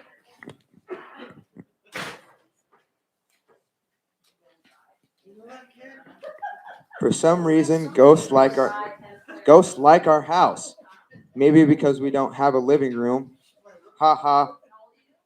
And our house is on a dead end. Hee hee. One of our ghosts got lost in the fog. Now he's missed. Who writes this stuff? Dad. Dad. Well, here's my mom to tell you some very real stories about energies we've all experienced, like the green man.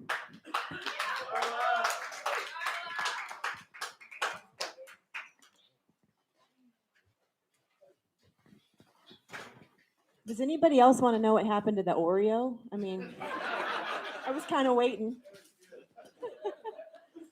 As you can see, for those of you who don't know the Roselle well, we're not shy people, and we're a little loquacious. So I apologize. I'll try to keep mine to a time frame that's reasonable.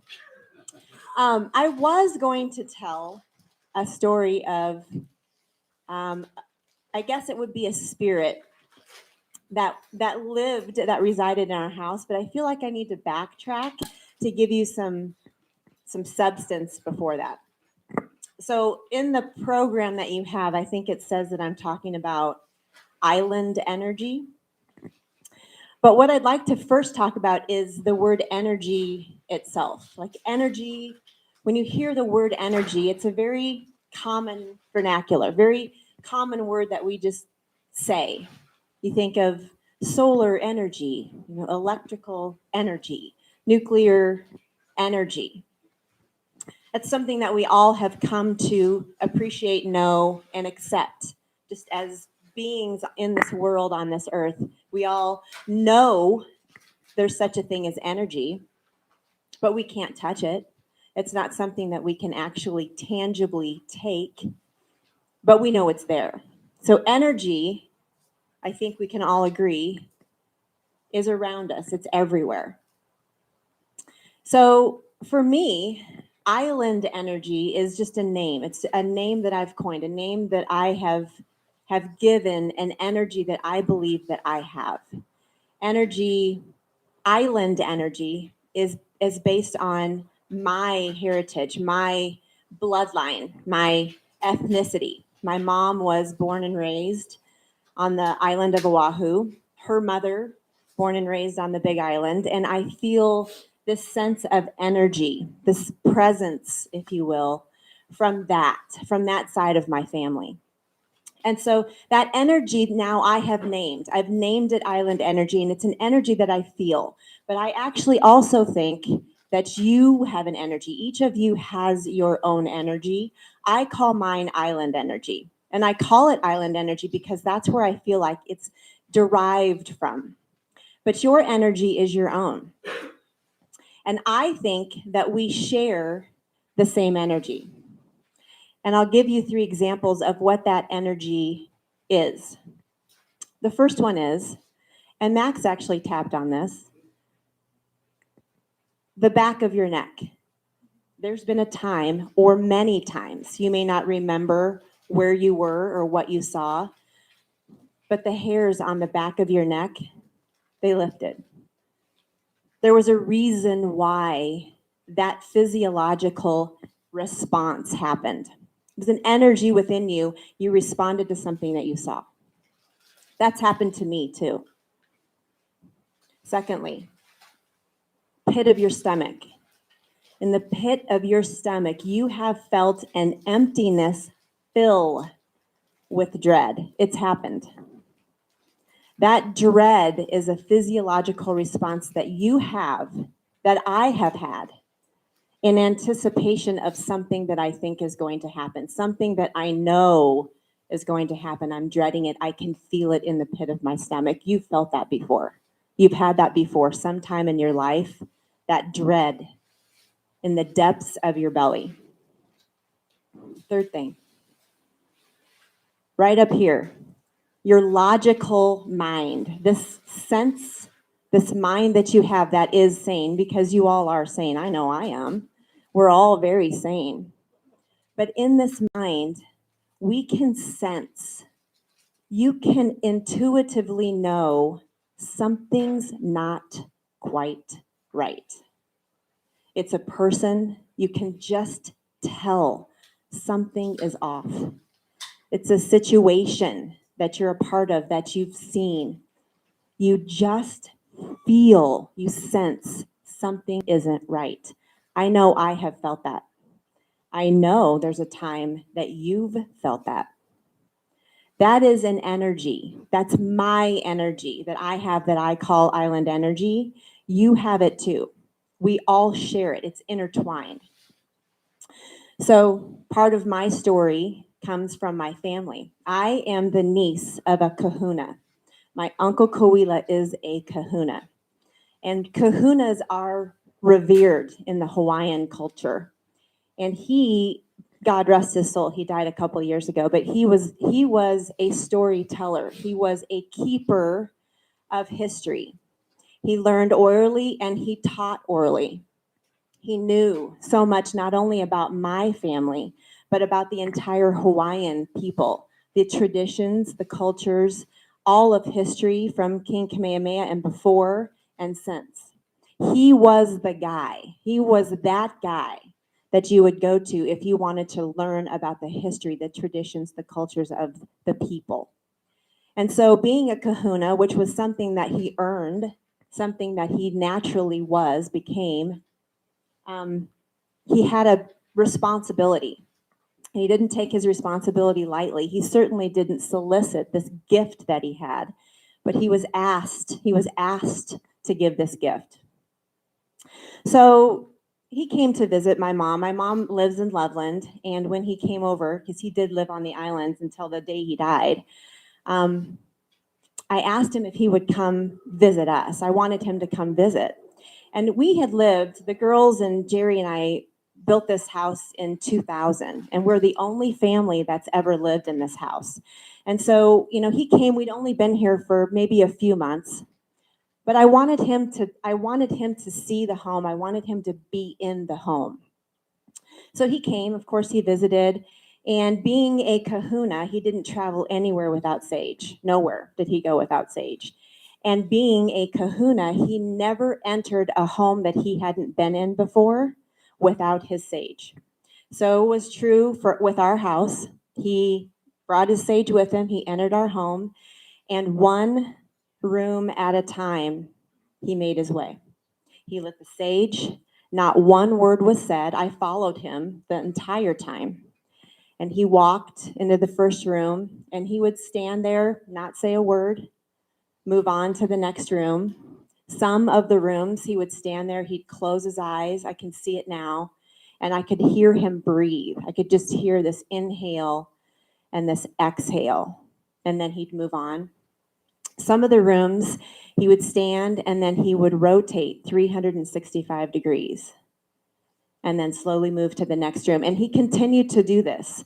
Down hallways, in one room, out the next room. He went into closets, the pantry, all of it. So when he was finally done, he said to me, "You have a spirit that lives here. But you already knew that, didn't you?" And I said, "Oh my God, yes, thank you. I didn't want to say anything, but yes, we have it. His name's Dusty." And he said, "Stop, stop. You named him Dusty?"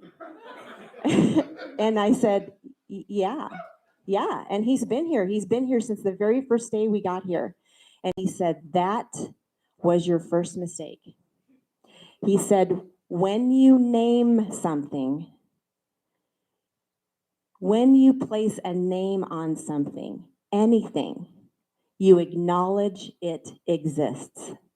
And that is true for anything. Anytime you name something, you acknowledge it exists. And so I thought to myself, well, yeah, I mean, he's real. This ghost Dusty, for those of you who've known us for a long time, you know about Dusty. We've told you stories. And I'm not going to bore you, although they're not boring, about the stories of Dusty right now. But I will tell you, he said those words to me and it meant something. So back to this island energy that I was telling you about, this island energy that I have named, this energy that is within me that we share. I share with you, you share with everyone. It is intertwined. We are connected with this energy. Mine is island energy, but you have also felt the back of your neck, those hairs that come up. You have also in the pit of your belly felt that dread. You know what that is. That's energy. That's energy that you feel. That's energy that I felt. You also, in your sane mind, in your beautiful, logical, sensical mind, you have felt, you have sensed something you cannot touch, but you know is there because you can feel it's off. You can feel it's not right. That is your energy. That is you. That is you. That is me. That is how we connect. That is why we are one. So my question to you is, I have named my island energy. I recognize, I acknowledge it's here. I acknowledge it exists. What have you named your energy? Thank you. And if you want to hear about Dusty, I'll tell you all about Dusty.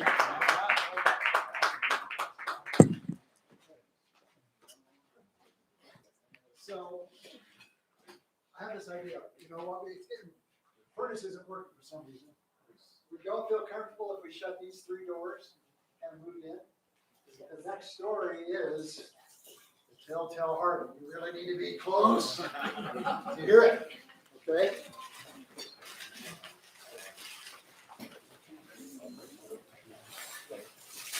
All right.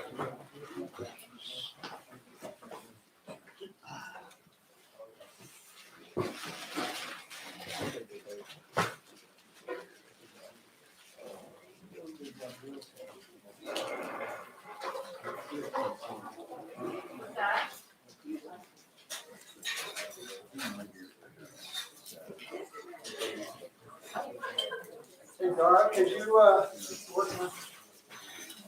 on closing the doors and the We'll get people in here, get cuddled up, come closer.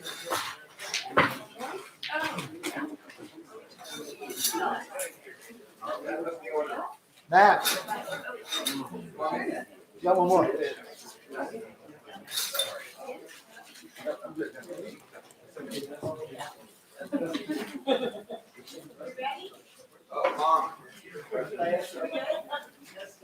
The song, is it? If everybody's close.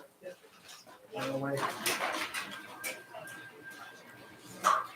Good room back there? Okay, I just want to put it down on this.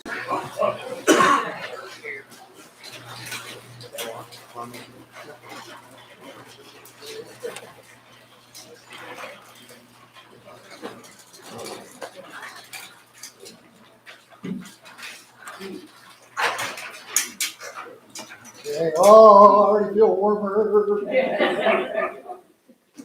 Without further ado, Edgar Allan Poe.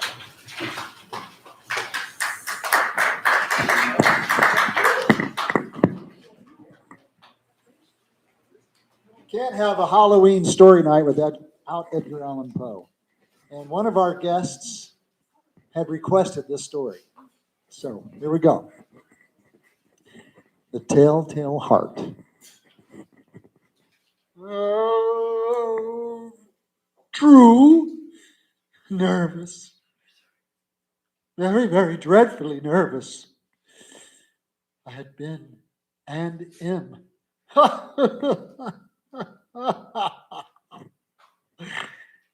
But why would you say I'm mad?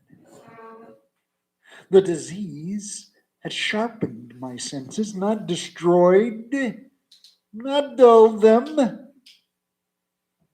Above all was the sense of hearing acute. I heard things in the heaven and in the earth. I heard many things in hell. How then am I mad? Hearken and observe how healthily, how calmly I can tell you the whole story. It is impossible to say how first the idea entered my brain. But once conceived, it haunted me day and night. Object, there was none. Passion? Passion? Passion. There was none. I loved the old man. He'd never wronged me. He'd never given me insult. For his gold, I had no desire. I think it was his eye. It was this. It was his eye. He had the eye of a vulture, a pale blue eye with a film over it. Whenever it fell upon me, my blood ran cold. And so by degrees, very gradually, I made up my mind to take the life of the old man and thus rid myself of the eye forever. Now, this is the point. You fancy me mad. Madmen know nothing. They know nothing. But you should have seen me. You should have seen how wisely I proceeded, with what caution, with what foresight, with what dissimulation I went to work. I was never kinder to the old man than during the whole week before I killed him. And every night, about midnight, I turned the latch of his door and opened it. Oh, so gently. And then, when I had made an opening sufficient for my head, I put in a dark lantern, all closed that no light shone out, and then I thrust in my head. Oh, you would have laughed to see how cunningly I thrust it in. I moved it slowly, very, very slowly, so that I might not disturb the old man's sleep. It took me an hour to place my whole head within the opening, so far that I could see him as he lay upon his bed. Would a madman have been so wise as this? And then, when my head was well within the room, I undid the lantern cautiously. Oh, so cautiously, for the hinges creaked. I undid it just so much that a single thin ray fell upon the vulture eye. And this I did for 7 long nights, every night, just at midnight. But I found the eye was always closed. And so it was impossible to do the work. For it was not the old man who vexed me, but the evil eye. Ugh. And every morning when day broke, I went boldly into the chamber and spoke courageously to him, calling him by name in a hearty tone and inquiring how he had passed the night. So you see, he would have been a very profound old man indeed to suspect that every night just at 12 I looked in upon him while he slept. Upon the 8th night, I was more than usually cautious in opening the door. Our watch's minute hand moves more quickly than did mine. Never before that night had I felt the extent of my own powers, of my sagacity. I could scarcely contain my feelings of triumph. To think that there I was, opening the door little by little, and he not even to dream of my secret deeds or thoughts. I fairly chuckled at the idea, and perhaps he heard me, for he moved on the bed suddenly as if startled. Now, you may think that I drew back, but no. His room was as black as pitch with the thick darkness, for the shutters were closed, fastened through fear of robbers. And so I knew that he could not see the opening of the door, and I kept pushing it on steadily.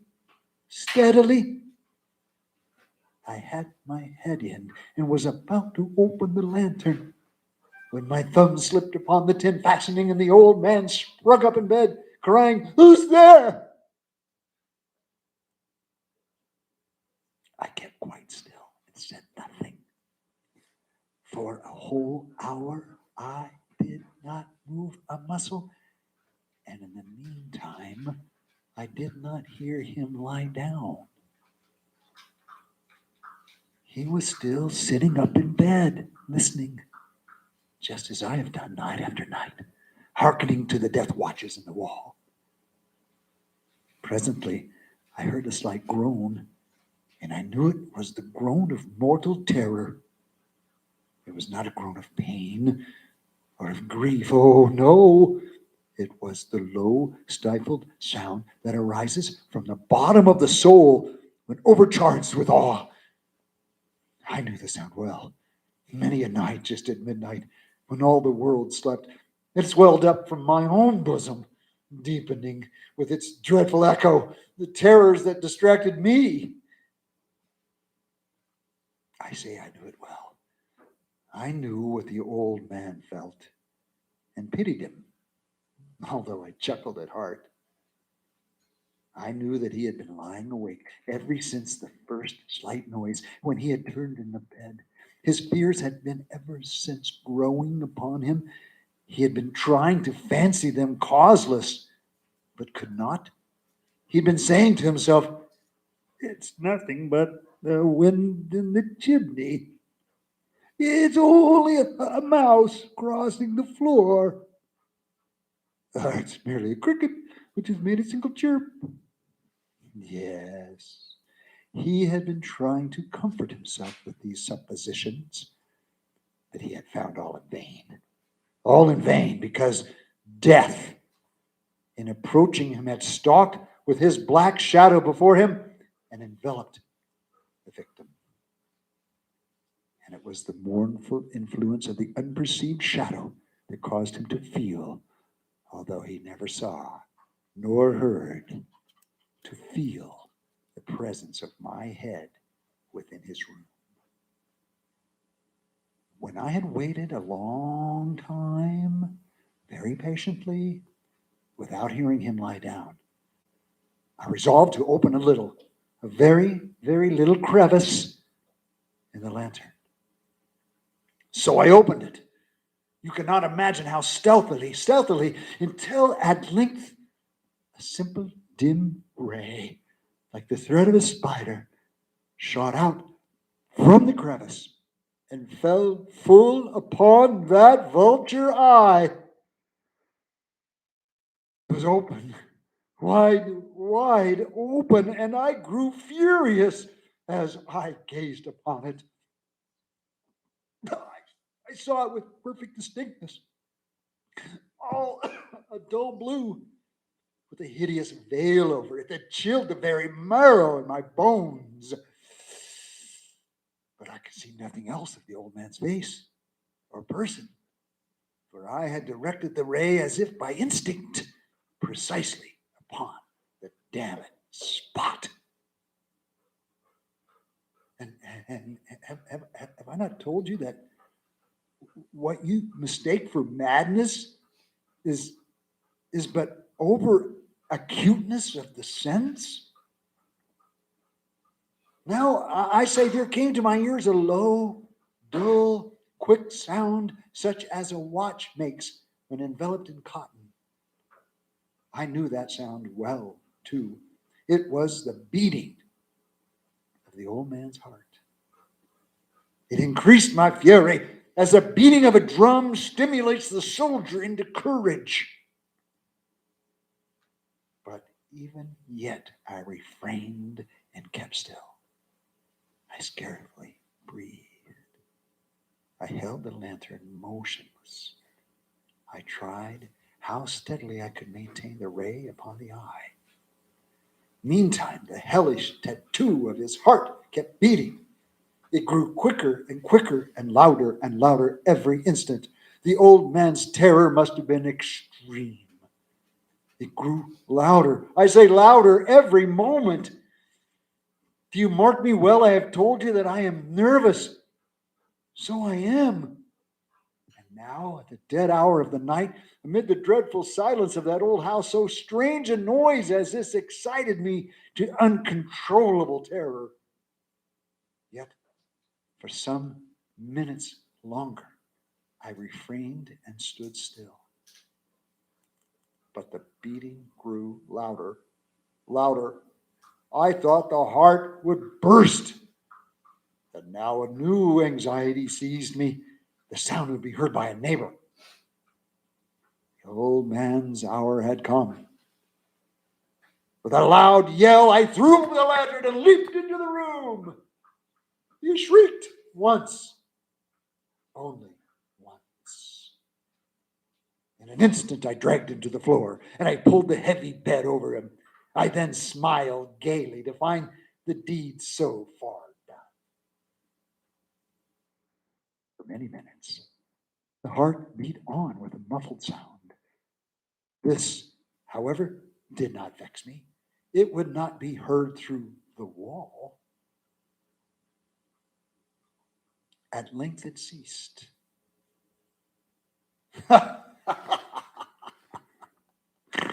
The old man was dead. I removed the bed and examined the corpse. Yes, he was stone dead. I placed my hand upon the heart and held it there many minutes. There was no pulsation. He was stone dead. His eye would trouble me no more. If still you think me mad, you will think so no longer. when I described the wise precautions I took for the concealment of the body. The night waned, and I worked hastily, but in silence. First of all, I dismembered the corpse. I cut off the head, the arms, legs.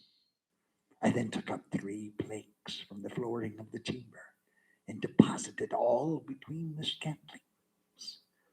I then replaced the board so cleverly, so cunningly, that no human eye, not even his, could have detected anything wrong. There was nothing to wash out, no stain of any kind, no blood spot whatever. I had been too wary for that. A tub had caught it all. A tub had caught it all. When I had made an end of these labors, it was 4 o'clock, still dark as midnight. As the bell sounded the hour, there came a knocking at the street door. I went down to open it with a light heart, for what had I now to fear? There entered 3 men who introduced themselves with perfect suavity as officers of the police. A shriek had been heard by a neighbor during the night. Suspicion of foul play had been aroused. Information had been lodged at the police office, and they, the officers, had been deputed to search the premises. I smiled. What had I to fear? I bade the gentleman welcome. The shriek, I said, was my own in a dream. The old man, I mentioned, was absent in the country. I took my visitors all over the house. I bade them search. Search well. I led them at length to his chamber. I showed them his treasures, secure, undisturbed. In the enthusiasm of my confidence, I brought chairs into the room and desired them. I desired them here to rest from their fatigues while I myself, in the wild audacity of my perfect triumph, placed my own seat upon the very spot beneath which reposed the corpse of the victim. The officers were satisfied. My manner had convinced them. I was singularly at ease. They sat, and while I answered cheerily, they chatted of familiar things. But ere long, I felt myself getting pale and wished them gone. My head ached, and I fancied a ringing in my ears. But still they sat and still chatted. The ringing became more distinct. It continued and became more distinct. I talked more freely to get rid of them. But it continued. The ringing, the feeling, and it gained definiteness. Until at length I found that the noise was not within my ears. No doubt, I now grew very, very pale. But I talked more fluently and with a heightened voice. Yet the sound increased, and what could I do? It was a low, dull, quick sound, such a sound as a watch makes when enveloped in cotton. I gasped for breath, and yet the officers heard not. I talked more quickly, more vehemently, but the noise steadily increased. I arose and argued about trifles in a high key and with violent gesticulations, but the sound steadily increased. Why would they not be gone? I paced the floor to and fro with heavy strides, as if excited to fury by the observations of the men. But the noise steadily increased. Oh God, what could I do? I foamed, I raved, I swore. I swung the chair upon which I had been sitting and grated it upon the boards. But the noise arose over all and continually increased. It grew louder. It grew louder and louder and louder. And still the men chatted pleasantly and smiled. Was it possible they heard not? Almighty God, no, no, they heard. They suspected. They knew. They were making a mockery of my horror. This I thought, and this I think. But anything was better than this agony. Anything was more tolerable than this derision. I could bear those hypocritical smiles no longer. I felt that I must scream or die. And now, again, hark, louder, louder, louder, louder! Villains! I shrieked. Dissemble no more! I admit the deed!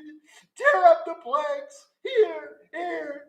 It is the beating of his hideous heart! Good night.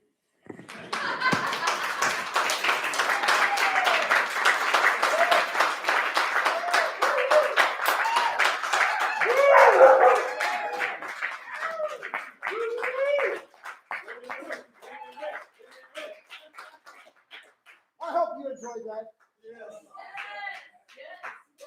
Woo, that's a scary story. I think that's exactly how Poe wanted it to happen. You agree? I agree. Ah, Poe wanted it.